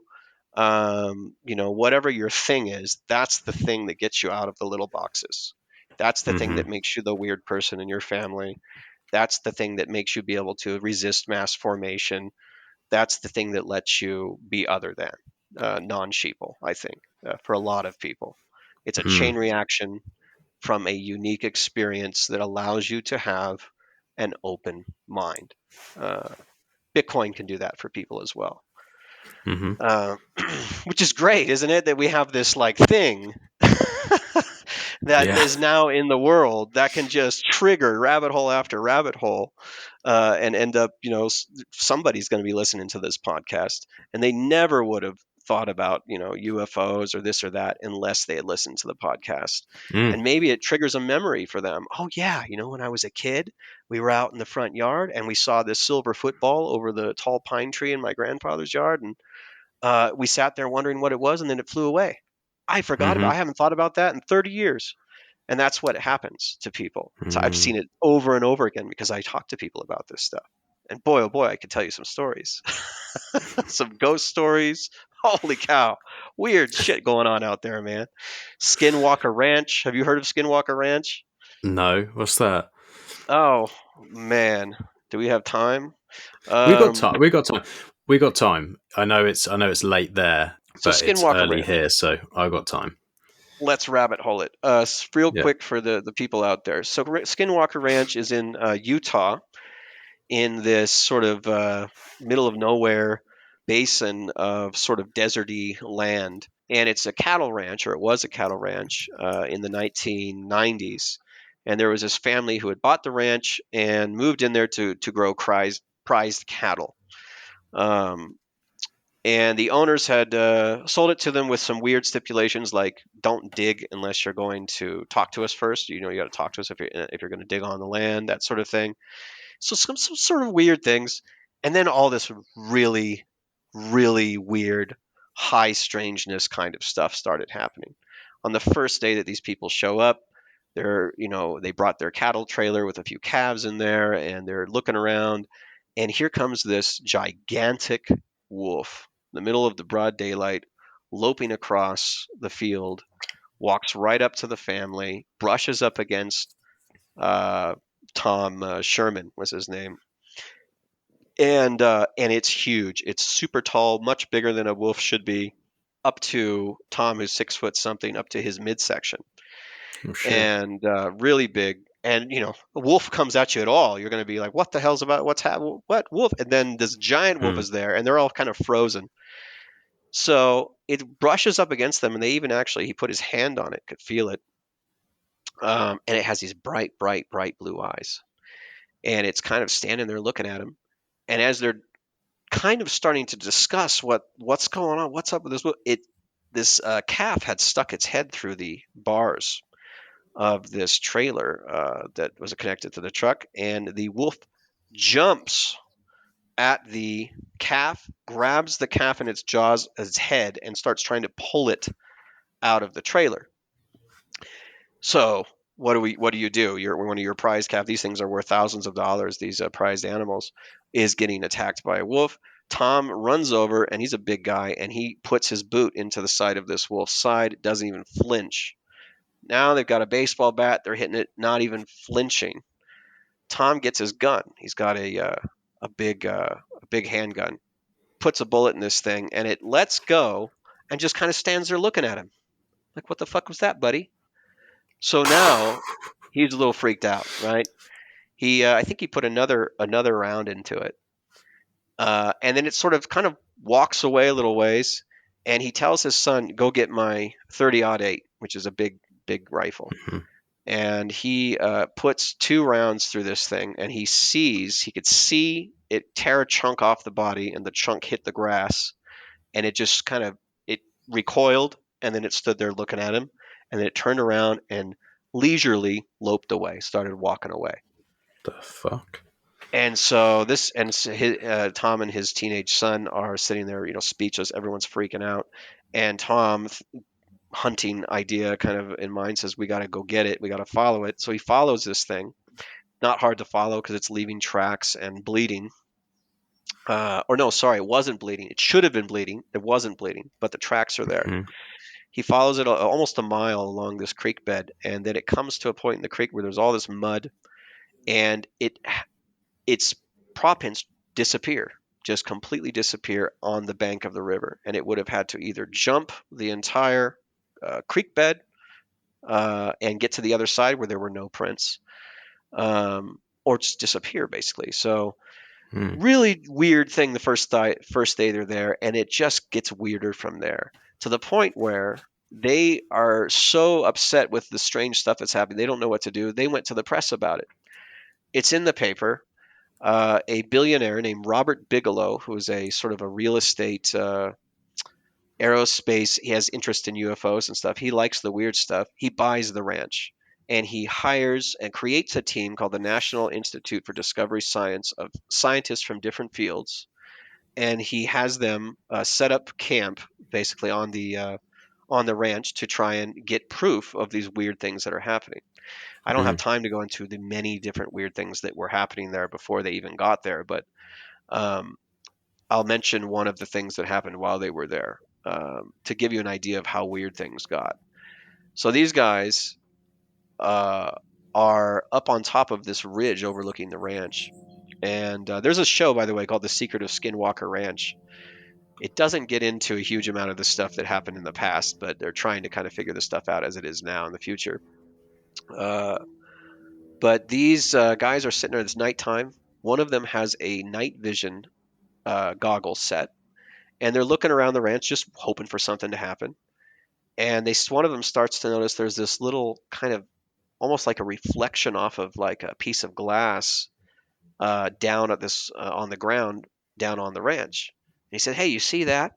The guy puts the night goggles on, and when he can see is completely different than what you can see with bare eyes. He said, it looks like a hole opening up there, a portal of some sort. And he's describing this as it's happening. And he says it looks like it's getting bigger. It looks like there's lights in a tunnel on the other side of the hole, as if the hole is in opening up from within some sort of tunnel.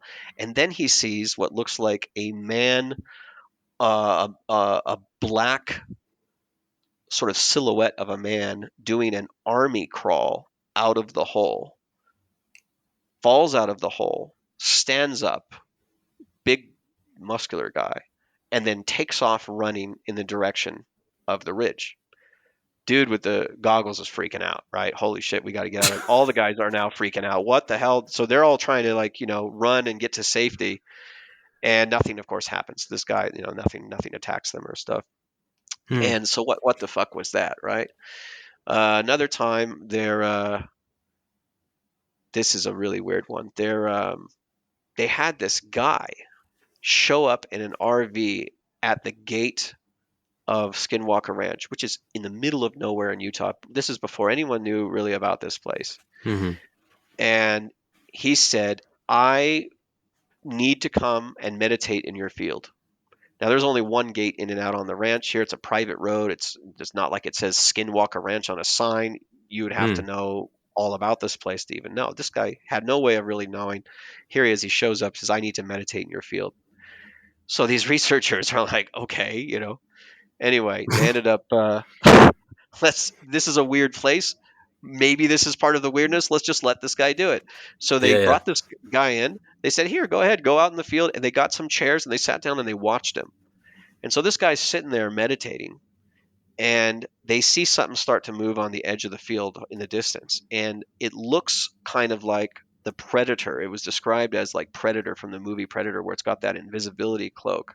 Whatever it is, it's big. You can see that it's moving along the tree line. And then suddenly it goes very fast, travels across the field at the guy who's meditating, stops next to him, and then lets out a roar that would have been heard from miles around. Incredibly loud roar, whatever this thing was. All the researchers are just dumbfounded, watching this happen in front of their eyes. The thing disappears, goes, I don't remember if they saw it travel back to the tree line and disappear, or if it just disappeared flat right there. Anyway, they can't see it anymore. They approach the guy who's just, had this monster, whatever the fuck, Predator thing, roar at him as he's meditating in a field.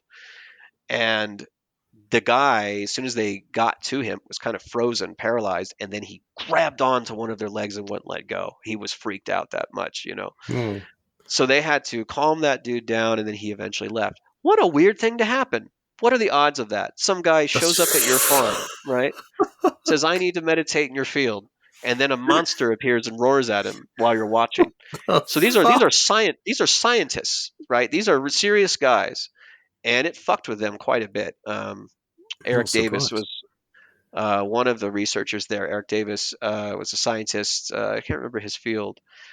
Another time they're walking through the field, and they would often be doing this because it was random. You never knew when something was going to happen. And it seemed to, whatever the phenomenon was, seemed to be intelligent to some extent, where it would fuck with you. It would know you were trying to catch it here, and instead it would go over here, you know? And many times, Sherman, Gorman, they gave him a fake name when they first released the book about this because they didn't want people to know who these people really were. But people eventually figured it out.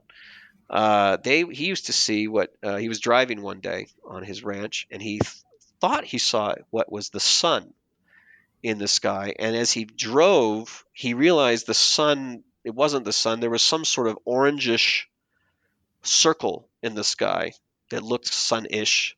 And as he drove, he could see that it was a three-dimensional object that he could, as he drove past it, he couldn't see it anymore. So it was like a porthole in the sky, where if you looked through the hole, you could see another sky that was maybe a different time of day, like dusk or something. So it was sort of orangish. He would look at this thing; it would appear daily almost, and he would look at it through his gun scope. And one day, a ship flies out of it. Just so happens that the ship, one day he's out on it's winter, and a ship has appeared over many UFOs. Things happened here, but this one was a black triangle with lights on the corners. And I thought, that's strange. I saw something like that. I wonder if this is like a standard model, or of UFO, or wherever these guys are coming from. Interdimensional, I guess, would be in this case, because it comes through this sort of porthole, flies over his head. And he saw that many times. Well, so portholes seem to be a thing, right? Wormholes, whatever you want to call it. And that would make so many things make sense right there. If there were interdimensional beings, it would make so many things make sense that didn't make sense before. Ghosts, UFOs, monsters, all of that stuff could just be another planet where the people on the planet have created sort of a technology that allows them to open up, holes to parallel universes or whatever the fuck. And it's just, to them, it's technology. To us, it's weird magic stuff and, fairies and ghosts and things and spirits, but it's actually just people, with some sort of technology who are kind of coming in and out of our world like a zoo, kind of testing things, checking things out, like a fantasy realm or something. And that seems to be what kind of Skinwalker Ranch points at, that there is an advanced civilization of beings, that they don't have motives that make much sense to us, but they do have a sort of a Loki trickster type of personality where they fuck with us. One of the incontrovertible things that happened was all caught on camera. They had set up cameras everywhere around the cattle. They realized that the phenomena seemed to like to fuck with the cattle for whatever reason. Cattle on Earth is maybe cattle in other places as well. Cattle is cattle. And they had cameras all over the place, including this one camera that was up on a big pole right in the middle of where all the cattle congregated. And the camera on the pole had been wired up, duct taped all the way up the pole, and to keep it in place. Well, one day they have this disturbance. The cows are kind of acting strange, and they go to check, and they find that somebody has taken the camera off of the pole, ripped it apart, destroyed it, pulled out all the wiring and everything, torn all of the duct tape. And I'm sure if you've ever tried to tear duct tape off of anything, you know how hard that is. Tore all the duct tape off of the pole and left it just, in pieces all around the place. And they thought, aha, we got him. We've got cameras pointing to this, 3 different cameras pointing to this exact location. They go look at the cameras, nothing. There's no video evidence that the thing that they just saw with their own two eyes even happened. So how does that even occur? How can you have a thing that's right there in front of you, a broken camera, that never took place on the film itself? Really weird kind of stuff going on where it messes with That's your fucking. idea of perceptions of reality. And these are scientists, and these scientists, you can go find them online talking about this. The guy I'm talking about, Alexander. Yeah. Anyway, I'll figure that out eventually. Alexander something or other. Someone else maybe will listen to this and mention in the comments or something. But yeah, really weird stuff going on. And so that kind of, when you have that kind of evidence that these things exist, scientists are talking about it, saying, there's this one place where that maybe happens a little more common than it does in other places. You start to wonder, well, if other dimensions can exist and other beings with higher technology than our own can exist, with anti-gravity type technologies and stuff like that, what's to say that they're not coming into our dimension, crossing over, getting into our politics, walking around in the White House? Who knows? These people, maybe they look just like us. Maybe they, have an entire sort of system where from their own world they cross over into other dimensions and slowly take over the resources of those worlds. I don't know. But interdimensional things seem to exist. Like, it's real. Like, this is a thing. UFOs absolutely exist. Where do they come from? Who built them? How did they have a grasp and understanding of these technologies while we are sitting here struggling, trying to understand them ourselves? How far down the road do you have to be before you have anti-gravity technology? Do you have to have some other UFO come into your world and crash so that you can study it to even figure that out? There's all these questions of what their presence and existence means and what it points to. It's fucking mind blowing. And it's all web, by the way. Like I said, it's a web. It connects to each other. So you could take stuff that's happening at Skinwalker Ranch and sort of connect it to what's happening with COVID by just sort of connecting the pieces. Well, if these things are real, maybe the people at the top are pulling strings for reasons that we just don't get yet. They're in cahoots with the other dimensional people or whatever. Maybe it's just so much weirder than we can comprehend that it's sort of like that greatest trick the devil ever pulled was convincing the world he didn't exist type of situation. It's just too out there, too far-fetched. It's so science fiction. As a matter of fact, they've done movies exactly about the situation that's real, just so you think that it's science fiction, just so you think there's a movie. Because if you found out, you might actually be able to do something about it. You might get a hold of some of that technology and throw a real monkey wrench into their business. Yeah, it's so weird, especially because, like sometimes you feel like they condition so that when you see something, you're used to it. Like, they're saying about, the heart attacks. They're trying to normalize heart attacks now because of all these stupid reasons. Right. But it seems like more and more they're trying to normalize the fact that, there's UFOs. Like, they've come out and said, like, I mean, there are. Right. We've had sightings. Whereas 10 years ago, like the conversations that we've had about UFOs, people would be like, "You're fucking stupid," and now it's like, it's like an accepted thing, isn't it? And do you think? Well, I was there 10 years ago talking about UFOs, and so I can tell you exactly what people were saying 10 years ago. The mainstream media, the New York Times released piece a few years back about the Navy seeing the famous Tic Tac UFO, Tic Tac shaped. And everybody kind of knows about that now, to some extent. Maybe it's just this fuzzy little story they heard. They don't really pay much attention to it. But if you listen to these guys, the pilots, they give you some specific details about the capability of these things.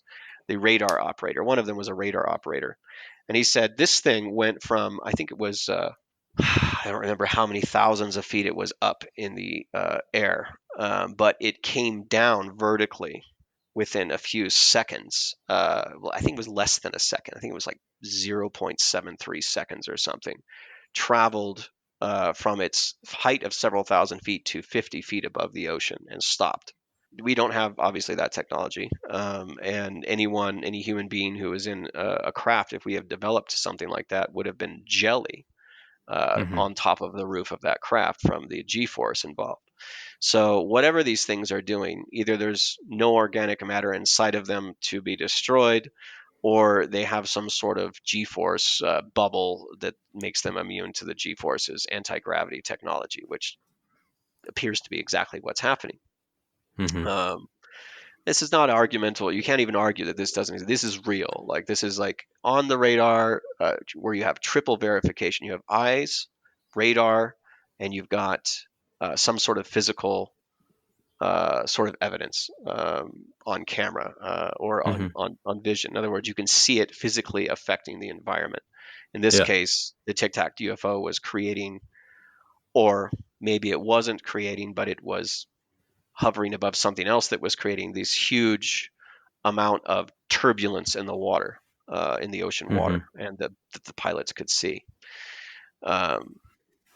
Those are real. These things are real. If those are real, And it's accepted. They've said, yeah, like, you know, it's like, yes, something happened. It's accepted. It's not like, it's not trying to cover it up.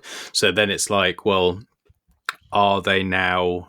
Because they've been saying, oh, they're not real. It's not real. Anyone who says it is a conspiracy theorist. They're a lunatic. You know, UFOs aren't real. Don't be stupid. Blah blah blah. We've never been visited. We've never seen them. And now it's like, yeah. Well, no, we have, and they do exist, and like that's fine, and it's normal. So then it's like, well, so what are they preparing you for? Like, that's the way I'd look at it. It's like, why not just right. keep covering it? You know?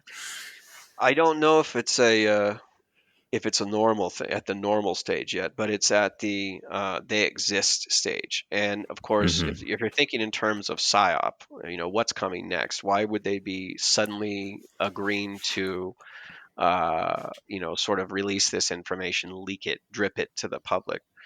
Um, Carol Rosen, I think her name is, who was a aide, and I have no way of verifying this, but she says she was an aide to Werner von Braun, who was, of course, the architect of the V2 rocket program after the Americans decided, instead of, you know, jailing the Nazi scientists, to utilize them. And so Werner von Braun became a very prominent figure in American science. And he was basically told her that the government would use various tools to control its people as a threats that we had to deal with. And one of them, there was terrorism, there was asteroids. Asteroids were supposed to be scary, and we were going to have to arm space against asteroids. He said, but the final card, the final trick, would be UFOs. So what you don't want, if you're going to do that, is a populace that just straight up doesn't believe in UFOs and would immediately question any UFOs that appeared and think maybe this is a hoax, maybe this is the government, maybe this or that. But if you come out years beforehand and say, you know what, UFOs are real and we don't know what they are, and we're trying to figure that out, we're the good guys, we're trying to figure out what UFOs are, then you get them used to the idea they exist. So when you put your, you know, fake your rebuilt UFOs or whatever, fake invasion or holograms or whatever they do, whatever silly nonsense they're up to, that people accept, oh shit, UFOs are real, they're here, they're going to kill us all, the news just said so, we got to worry, we got to go inside, we got to make sure that our neighbors are not actually aliens. You know, you can divide and conquer with that. You could use that pretty effectively. Even Reagan mentioned this stuff. Even Reagan used to say, you know what? He'd say, what would happen if there was this threat from outside the world? We would have to drop all our differences and get together and have happy la la land. And, you know, so he kind of pitched the idea that if there's an other outside of our planet, that means that we can unite together against the other. So this is a good thing, right? We need to unite together. But you also need to listen carefully to that. Unite against the other. Well, what if the other isn't dangerous? What if the other is, you know, very benevolent and has, you know, gone through millions of years of evolution and thus understands where we are in our evolution and why we're so stupid and do stupid things to each other? Maybe that's where they are, and that's why they don't interact with us. Kind of like the whole Star Trek thing, right? You don't go in and fuck with people by, giving them anti-gravity technology and seeing what happens. You let them develop that stuff at their own pace, because there's this sort of moral and ethical ability that needs to go along with the technology for them to survive the technology. They need to have the rules in place to be able to utilize the technology without destroying themselves. Atomic, being the obvious, atomic technology being the obvious elephant in the room there. Are we going to blow ourselves up? And if we gave ourselves anti-gravity technology, what would that do? Would we have crazy people, floating entire villages up into space all of a sudden as part of experiments? What would happen? So if we do catch a UFO, if we do catch one of these interdimensional ships, and we start like Bob Lazar says, right? Bob Lazar is the guy who said he worked at Area 51, and he helped backwards engineer a UFO, and they saw them trying to fly it. He says, and if that's the case, then they probably have numerous UFOs. But maybe, it's kind of like if you've never seen a car before, and then someone rolls into your town, with a car, and you kill that guy, and you take his car and you take it apart. You're not really going to have a great understanding probably of that car. You would need to take apart quite a few cars and put them back together again before you understood all the components and everything else. And you certainly wouldn't be building a car that was better than the people who built the car before, because they're going to probably be, light years ahead. They're going to have all the manufacturing facilities. They're going to have all of that stuff. So it's not like the U.S. is going to, or the Russians or the Chinese are going to build a force of UFOs that are going to beat the aliens or something. You know what I mean? It just sounds kind of silly even saying it, because they had to go through those same things in their evolution and their history. I'm assuming they had to go through those things in order to get to the point where they could build the technology and then even have the reason or desire to go to other places with that technology. And obviously, for those of us who have read enough about it, know that very few alien interactions or UFO interactions are aggressive. Very few of them seem like the UFO wants to mess with people. It's more the opposite. They're trying to avoid the people, trying to stay far away from them. But they're studying something. They're here, and they are studying something. And I can't imagine an alien race that sends out drones to different planets, not considering that might freak out the denizens of the planet. So you have to wonder, why are the UFOs not cloaked? Why are they showing up in broad daylight over farms and things like that? You know what I mean? Why are they not as stealth as they could be? And maybe they come from a place where threats aren't a thing. It's been so long since they've had any threats from outside or anything like that they just don't fear anything anymore. And they don't have those considerations to think about. But they are. You got my mind ticking again. They do seem to care about us to some extent, where they don't want to like hurt us. I don't know if you know who Travis Walton is. Very famous case. Travis Walton in the 1970s was on you might have heard the story, where he's up in the woods. He's a lumberjack, and he's doing a job with a team of, I think it was 9 other guys. And they're just doing their normal job. At the end of the day, they get in a truck. They're on the way down the mountain, and they see this weird light. They thought it was a fire in the forest. And as they pull up closer to the light, they realize, they see that there's a UFO, a flying saucer, floating there above the ground and causing this light. And this is out in the middle of fucking nowhere, so there's no other things that could be.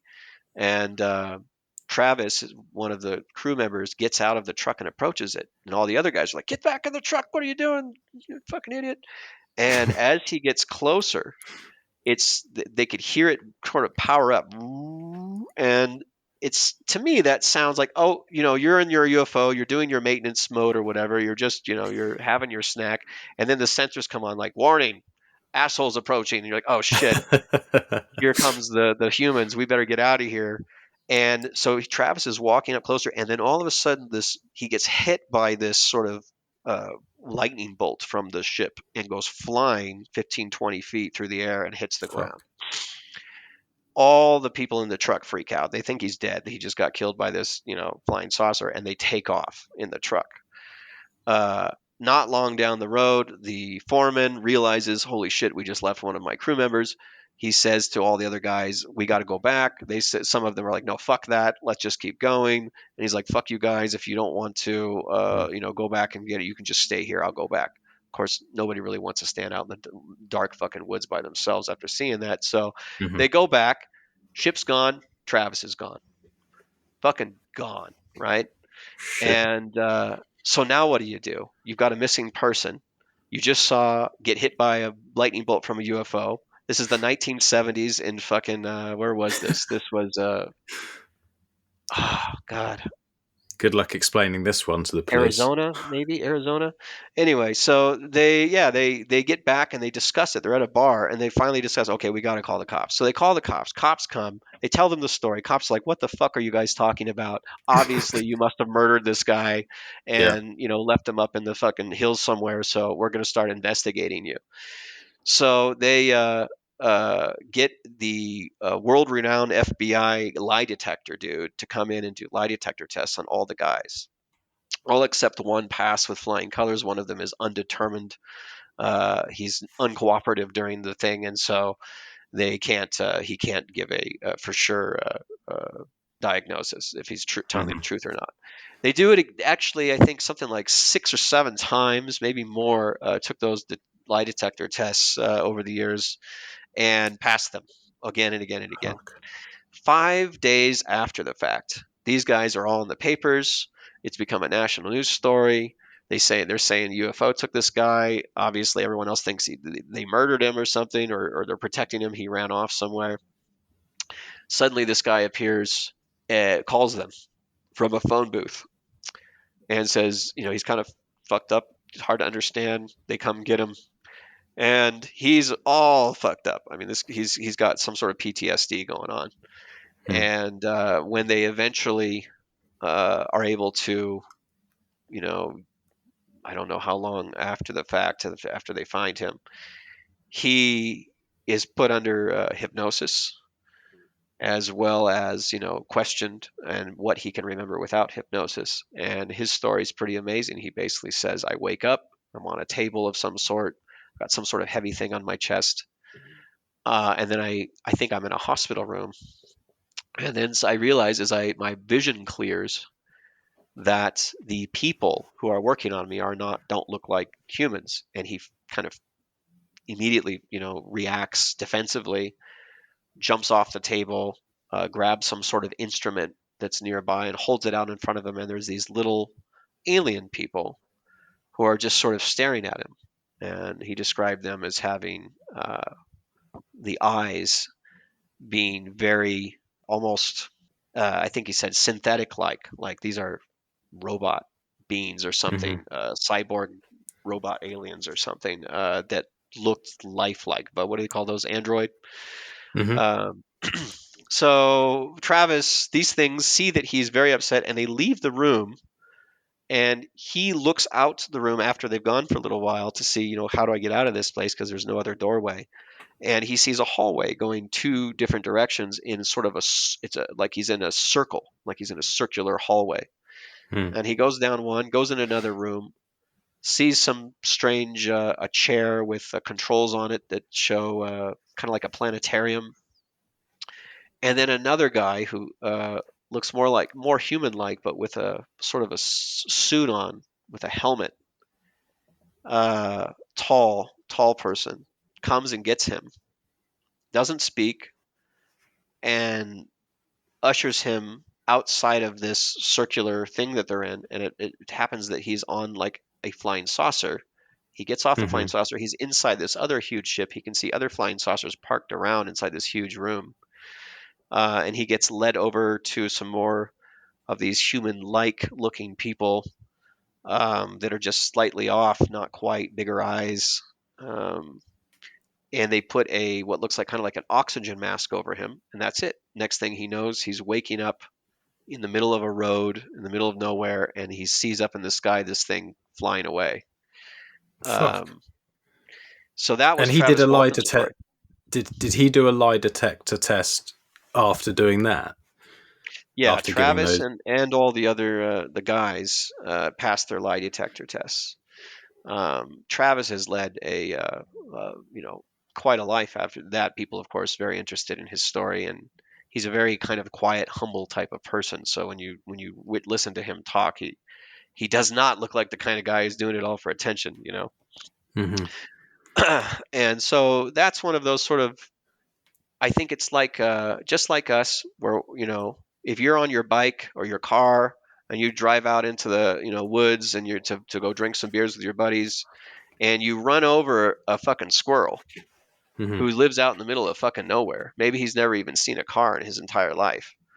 And you're like, oh fuck, dude, we hurt the squirrel. What do we do? And you're like, all right, well, let's just wrap it up in a little blanket. Maybe it's in shock. It'll feel better, and we'll Mm-hmm. go stick it next to a tree when it looks like it's feeling better, and just leave it there. Because what else are we gonna do? Mm-hmm.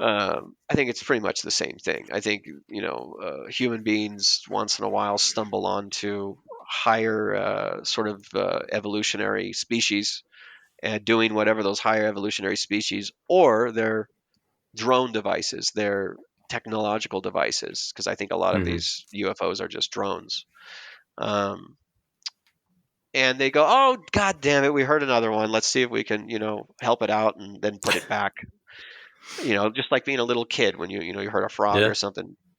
And so I think that's what we're seeing is these other beings, and they're probably like us to some extent, where they're searching for answers and searching for truth, and that's why they're here in the first place. Why else would you go fucking to some other planet and risk being on someone else's planet, uh, unless you were searching for something, unless you were looking for Mm.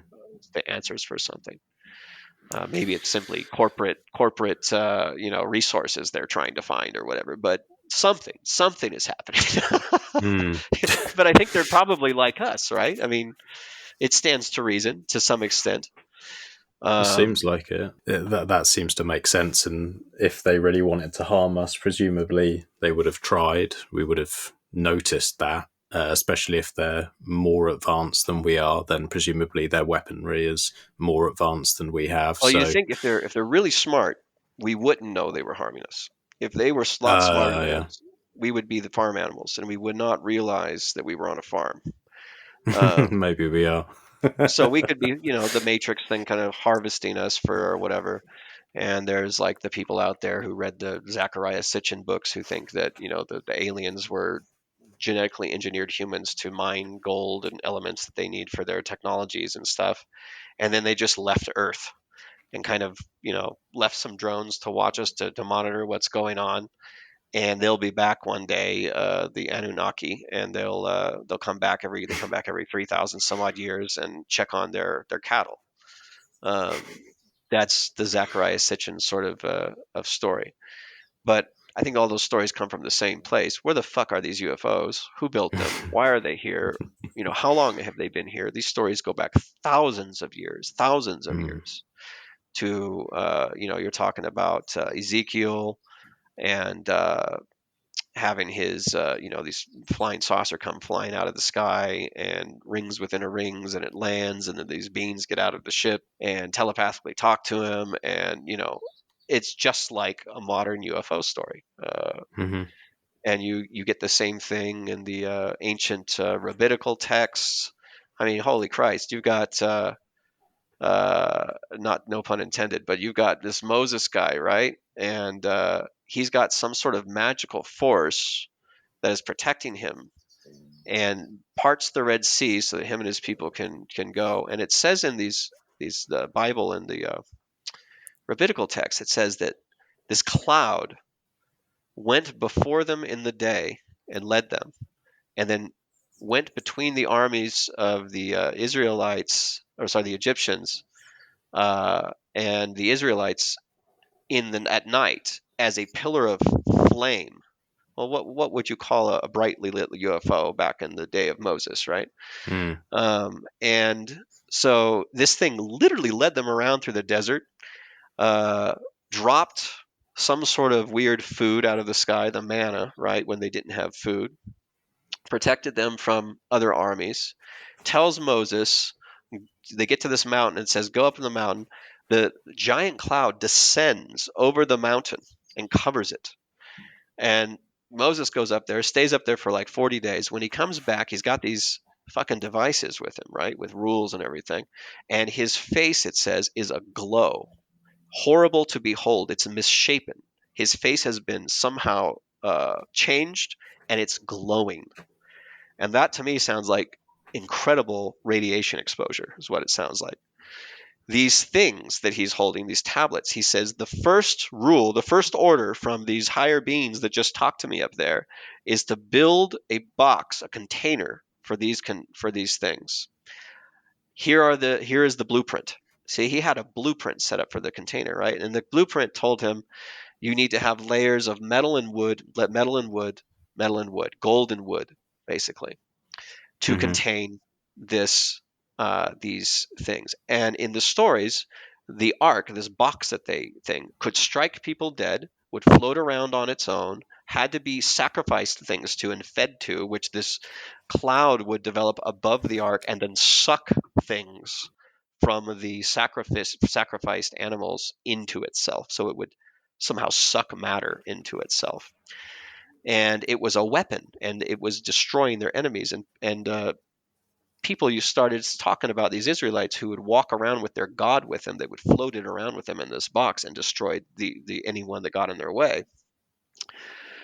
And what was it? The Philistines? Am I getting that right? Start with a P. They eventually come up against the Israelites, and of course, this is a civilization of powerful men, and they have a giant on their side. They have Goliath, and they send Goliath in, who literally runs into camp, kills the guards, puts the ark on his shoulder, and takes it out of the camp, steals the ark from the Israelites, and brings it back to town. Yay, we got the weapon of the Israelites. It's like getting a nuclear weapon out of the US's hands as Afghanistan or something. Yay, we got the weapon away. And then they open it, and a plague hits them. Radiation plague, where their hair's falling out, nails falling out, boils developing on their skin. And they go, oh my God, fuck. And they say, here, take it back. We don't want it again. So this box, and the reason I'm mentioning all of this is because, that's really weird. That's really weird stuff, right? And the only thing that really makes any sense is there's maybe an aliens or a higher power who, have this technology that they want to kind of be involved with humankind. And so they create this technology where they've got this, sort of little, device where they can interact with humans to some extent. That box that they built, about a few thousand years later, a German named Wilhelm Reich, Austrian named Wilhelm Reich, discovers on accident as he's walking around a lake, he accidentally kicks this metal pipe. And when he kicked the pipe, he had been watching on the lake surface, he had been watching this sort of energy that was kind of like a haze when you see a road in the distance and it's really hot and it looks like it's sort of hazy in the distance. He was looking at something like that on the water, and he was trying to figure out what was going on. And as he's walking, not paying attention to where he's walking, he kicks this pipe. And he saw that wave of energy over the water move when he kicked the pipe, which was really weird. And so he looks down at the pipe, and he notices that the pipe is sitting in this ditch that's full of water. And some construction crew had left there and not cleaned up or something. And he starts putting two and two together and starts doing experiments. And before you know it, Reich has discovered that if you ground these metal pipes into water, you can affect the atmosphere, especially if you move it around. He discovered through his experiments that this energy was responsive to being in certain environments, one of them being a box where he would layer metal and wood, metal and wood. And he called it an orgone accumulator. He called the energy that he was trying to understand orgone energy. He was coming from the perspective of he was one of Freud's apprentices. So he kind of disagreed with Freud, and he had his own ideas of how the human psyche worked, and he was trying to mesh these two things together. So he named it orgone after the orgasm, this sort of energy. Um, and he did an experiment once where he put a little bit of radium inside one of these orgone accumulators, and the effects were very dramatic. It irradiated the entire farm that he lived on, got the animals very sick, and he had to abandon the farm with all of his students. He ran a school there, psychoanalytical type of school where he did his own psych work. Had to abandon the entire place. Tiny bit of radium in one of these boxes.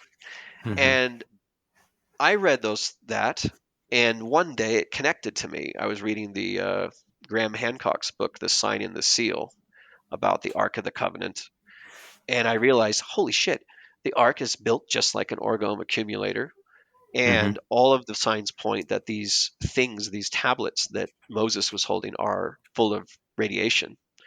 And they were protecting basically the people from radiation to some extent with the gold. Gold is a great radiation shield. Actually, if you look at the Temple of Solomon, was built to house the ark, and it was lined in gold. The entire thing was lined in gold, and like a radiation shield, not to protect the ark, but to protect the people from the ark. They would send inside this temple, which was made of rings within rings. The inner thing where the ark was called the Holy of Holies. Only certain priests could go in there, and they would tie a rope to the priest's ankle with a bell on it, because if the priest died in that room with the ark, they needed to be able to drag him out without going in there to get him.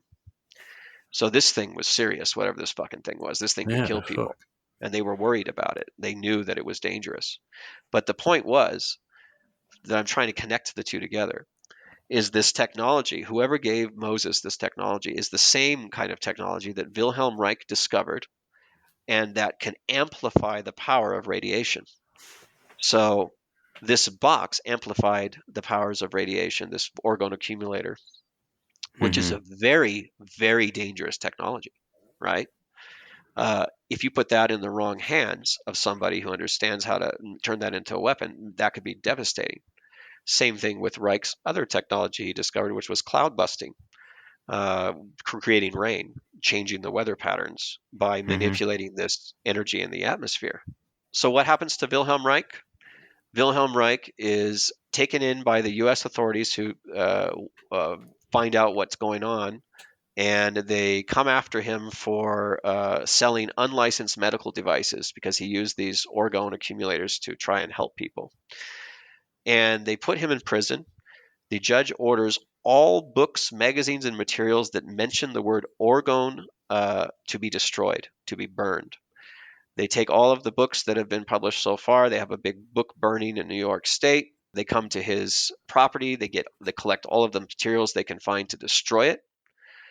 And you have to wonder, in a country that says book burning is bad, 1952, height of American patriotism, post World War II, where the Bill of Rights and everything that means something, the judge, a federal judge, is ordering books to be destroyed.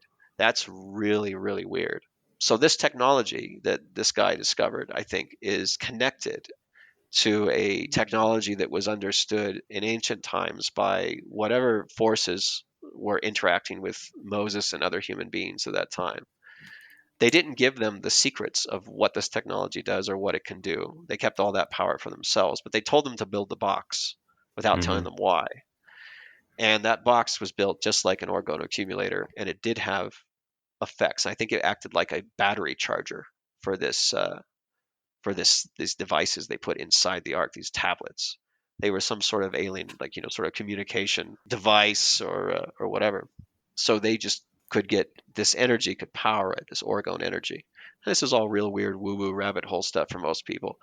But if you start looking into it, it starts to make sense. Wilhelm Reich was a real person. He created a real technology that really worked.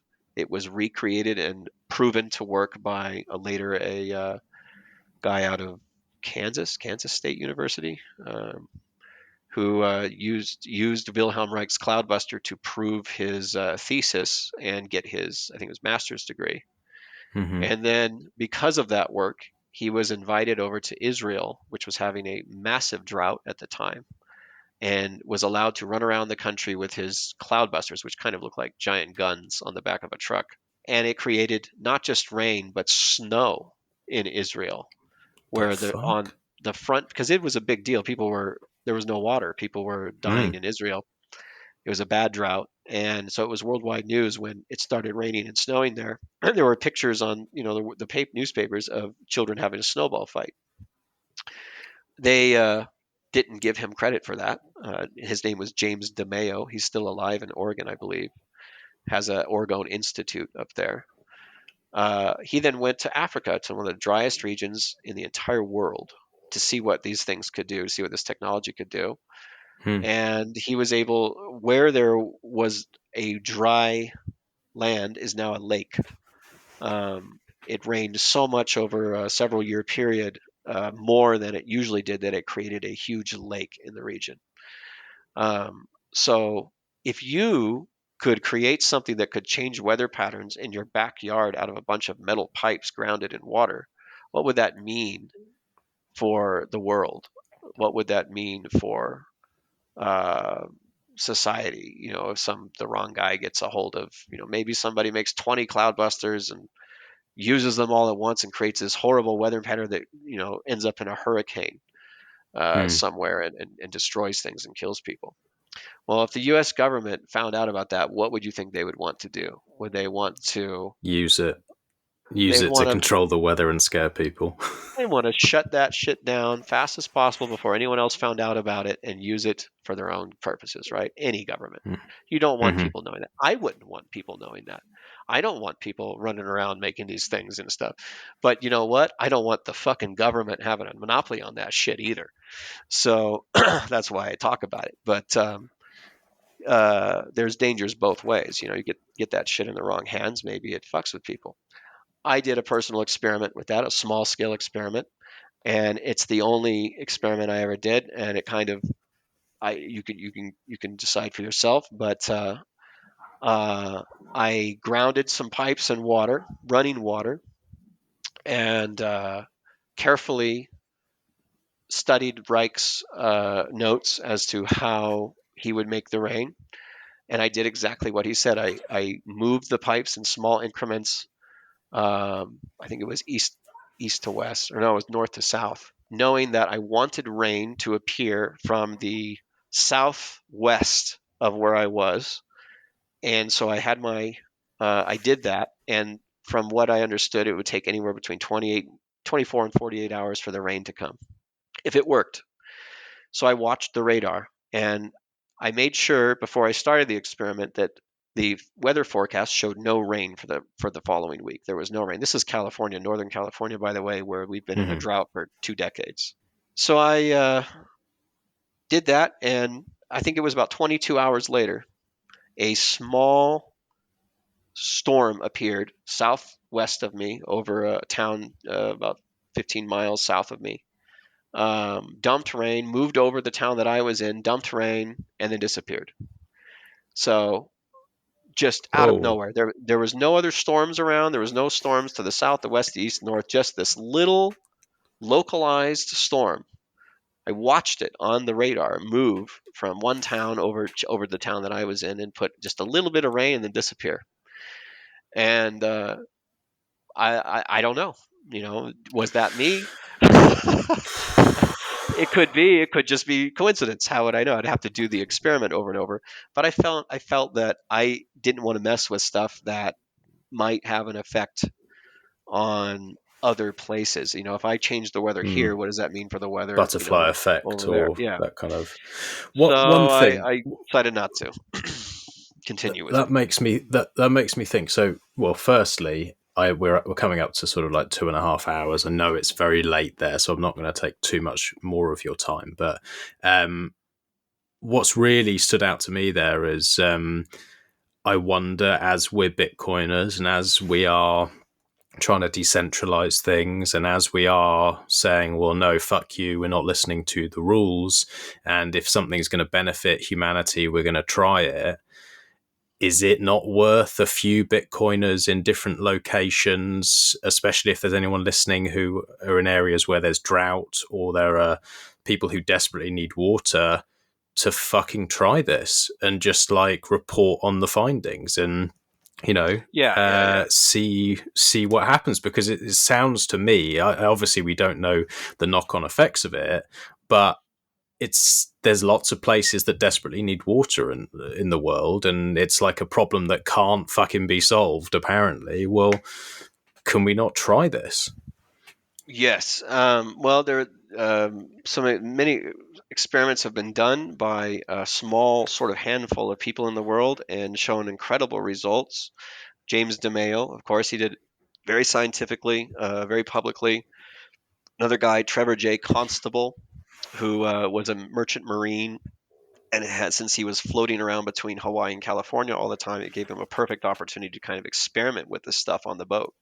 And he was able to create rain to dramatic effect with these methods, as well as other methods that he created, kind of experimenting with the original Wilhelm Reich cloudbuster and trying to make other easier to uh, uh, transport cloudbusters and things like that. He said that he accidentally created floods that destroyed crops, and that's one of the reasons why I was careful because of his story. I realized that I don't want to be responsible for that. But I wasn't even using I was just a few short pipes in a bit of running water in my backyard type of situation. And on YouTube, if you go on there, you'll see all kinds of people trying various cloud busting experiments.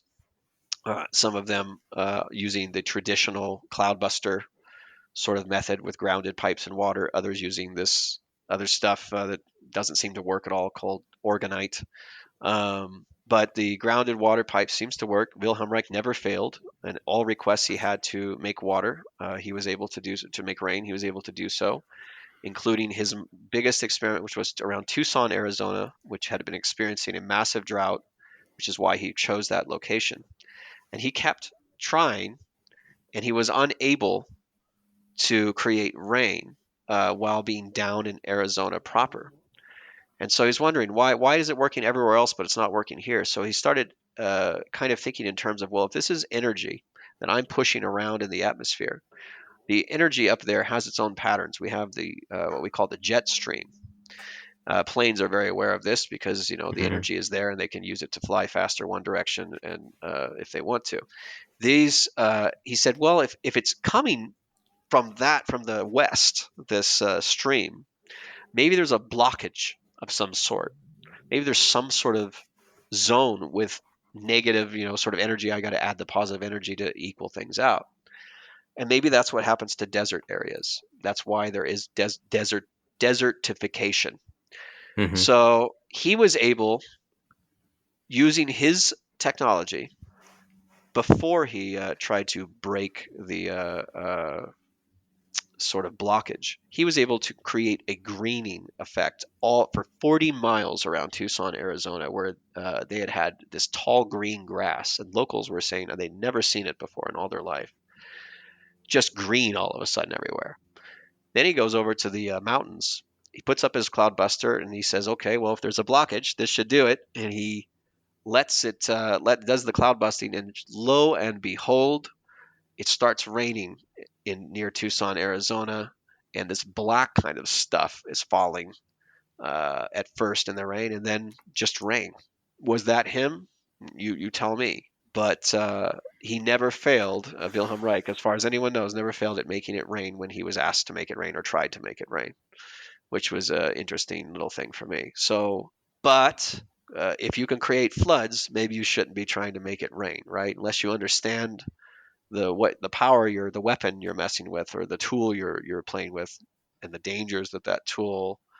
You don't let a 5-year-old mess with a power saw. They know that the power saw cuts things, but they don't know that the power saw can kick all of a sudden, or all these other things that can happen. So you got to be careful with that shit. New technology, new energy, for Christ's sake.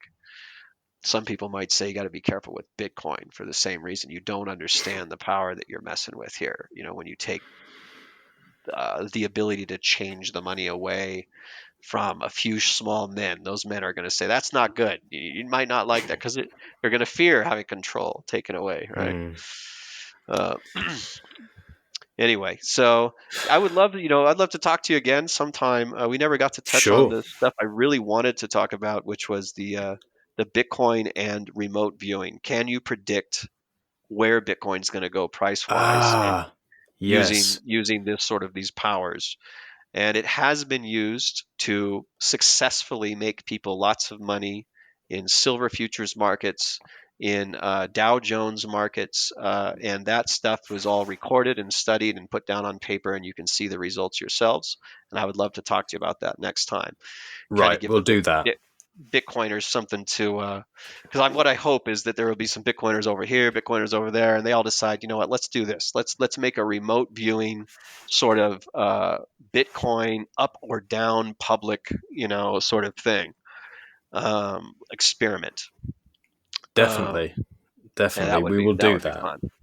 We will definitely do that. Well, it's been an absolute pleasure again. My mind is going to be going all over the place for the next few days. I've got a load of tabs open on my computer now that I'm going to be Good. looking at skinwalkers and UFOs and all sorts of bits and pieces. Okay. But Just yeah, for the quick note for all the listeners, if you have not read it, there is a book. I highly recommend the book over the documentary or the TV show, Hunt for the Skinwalker.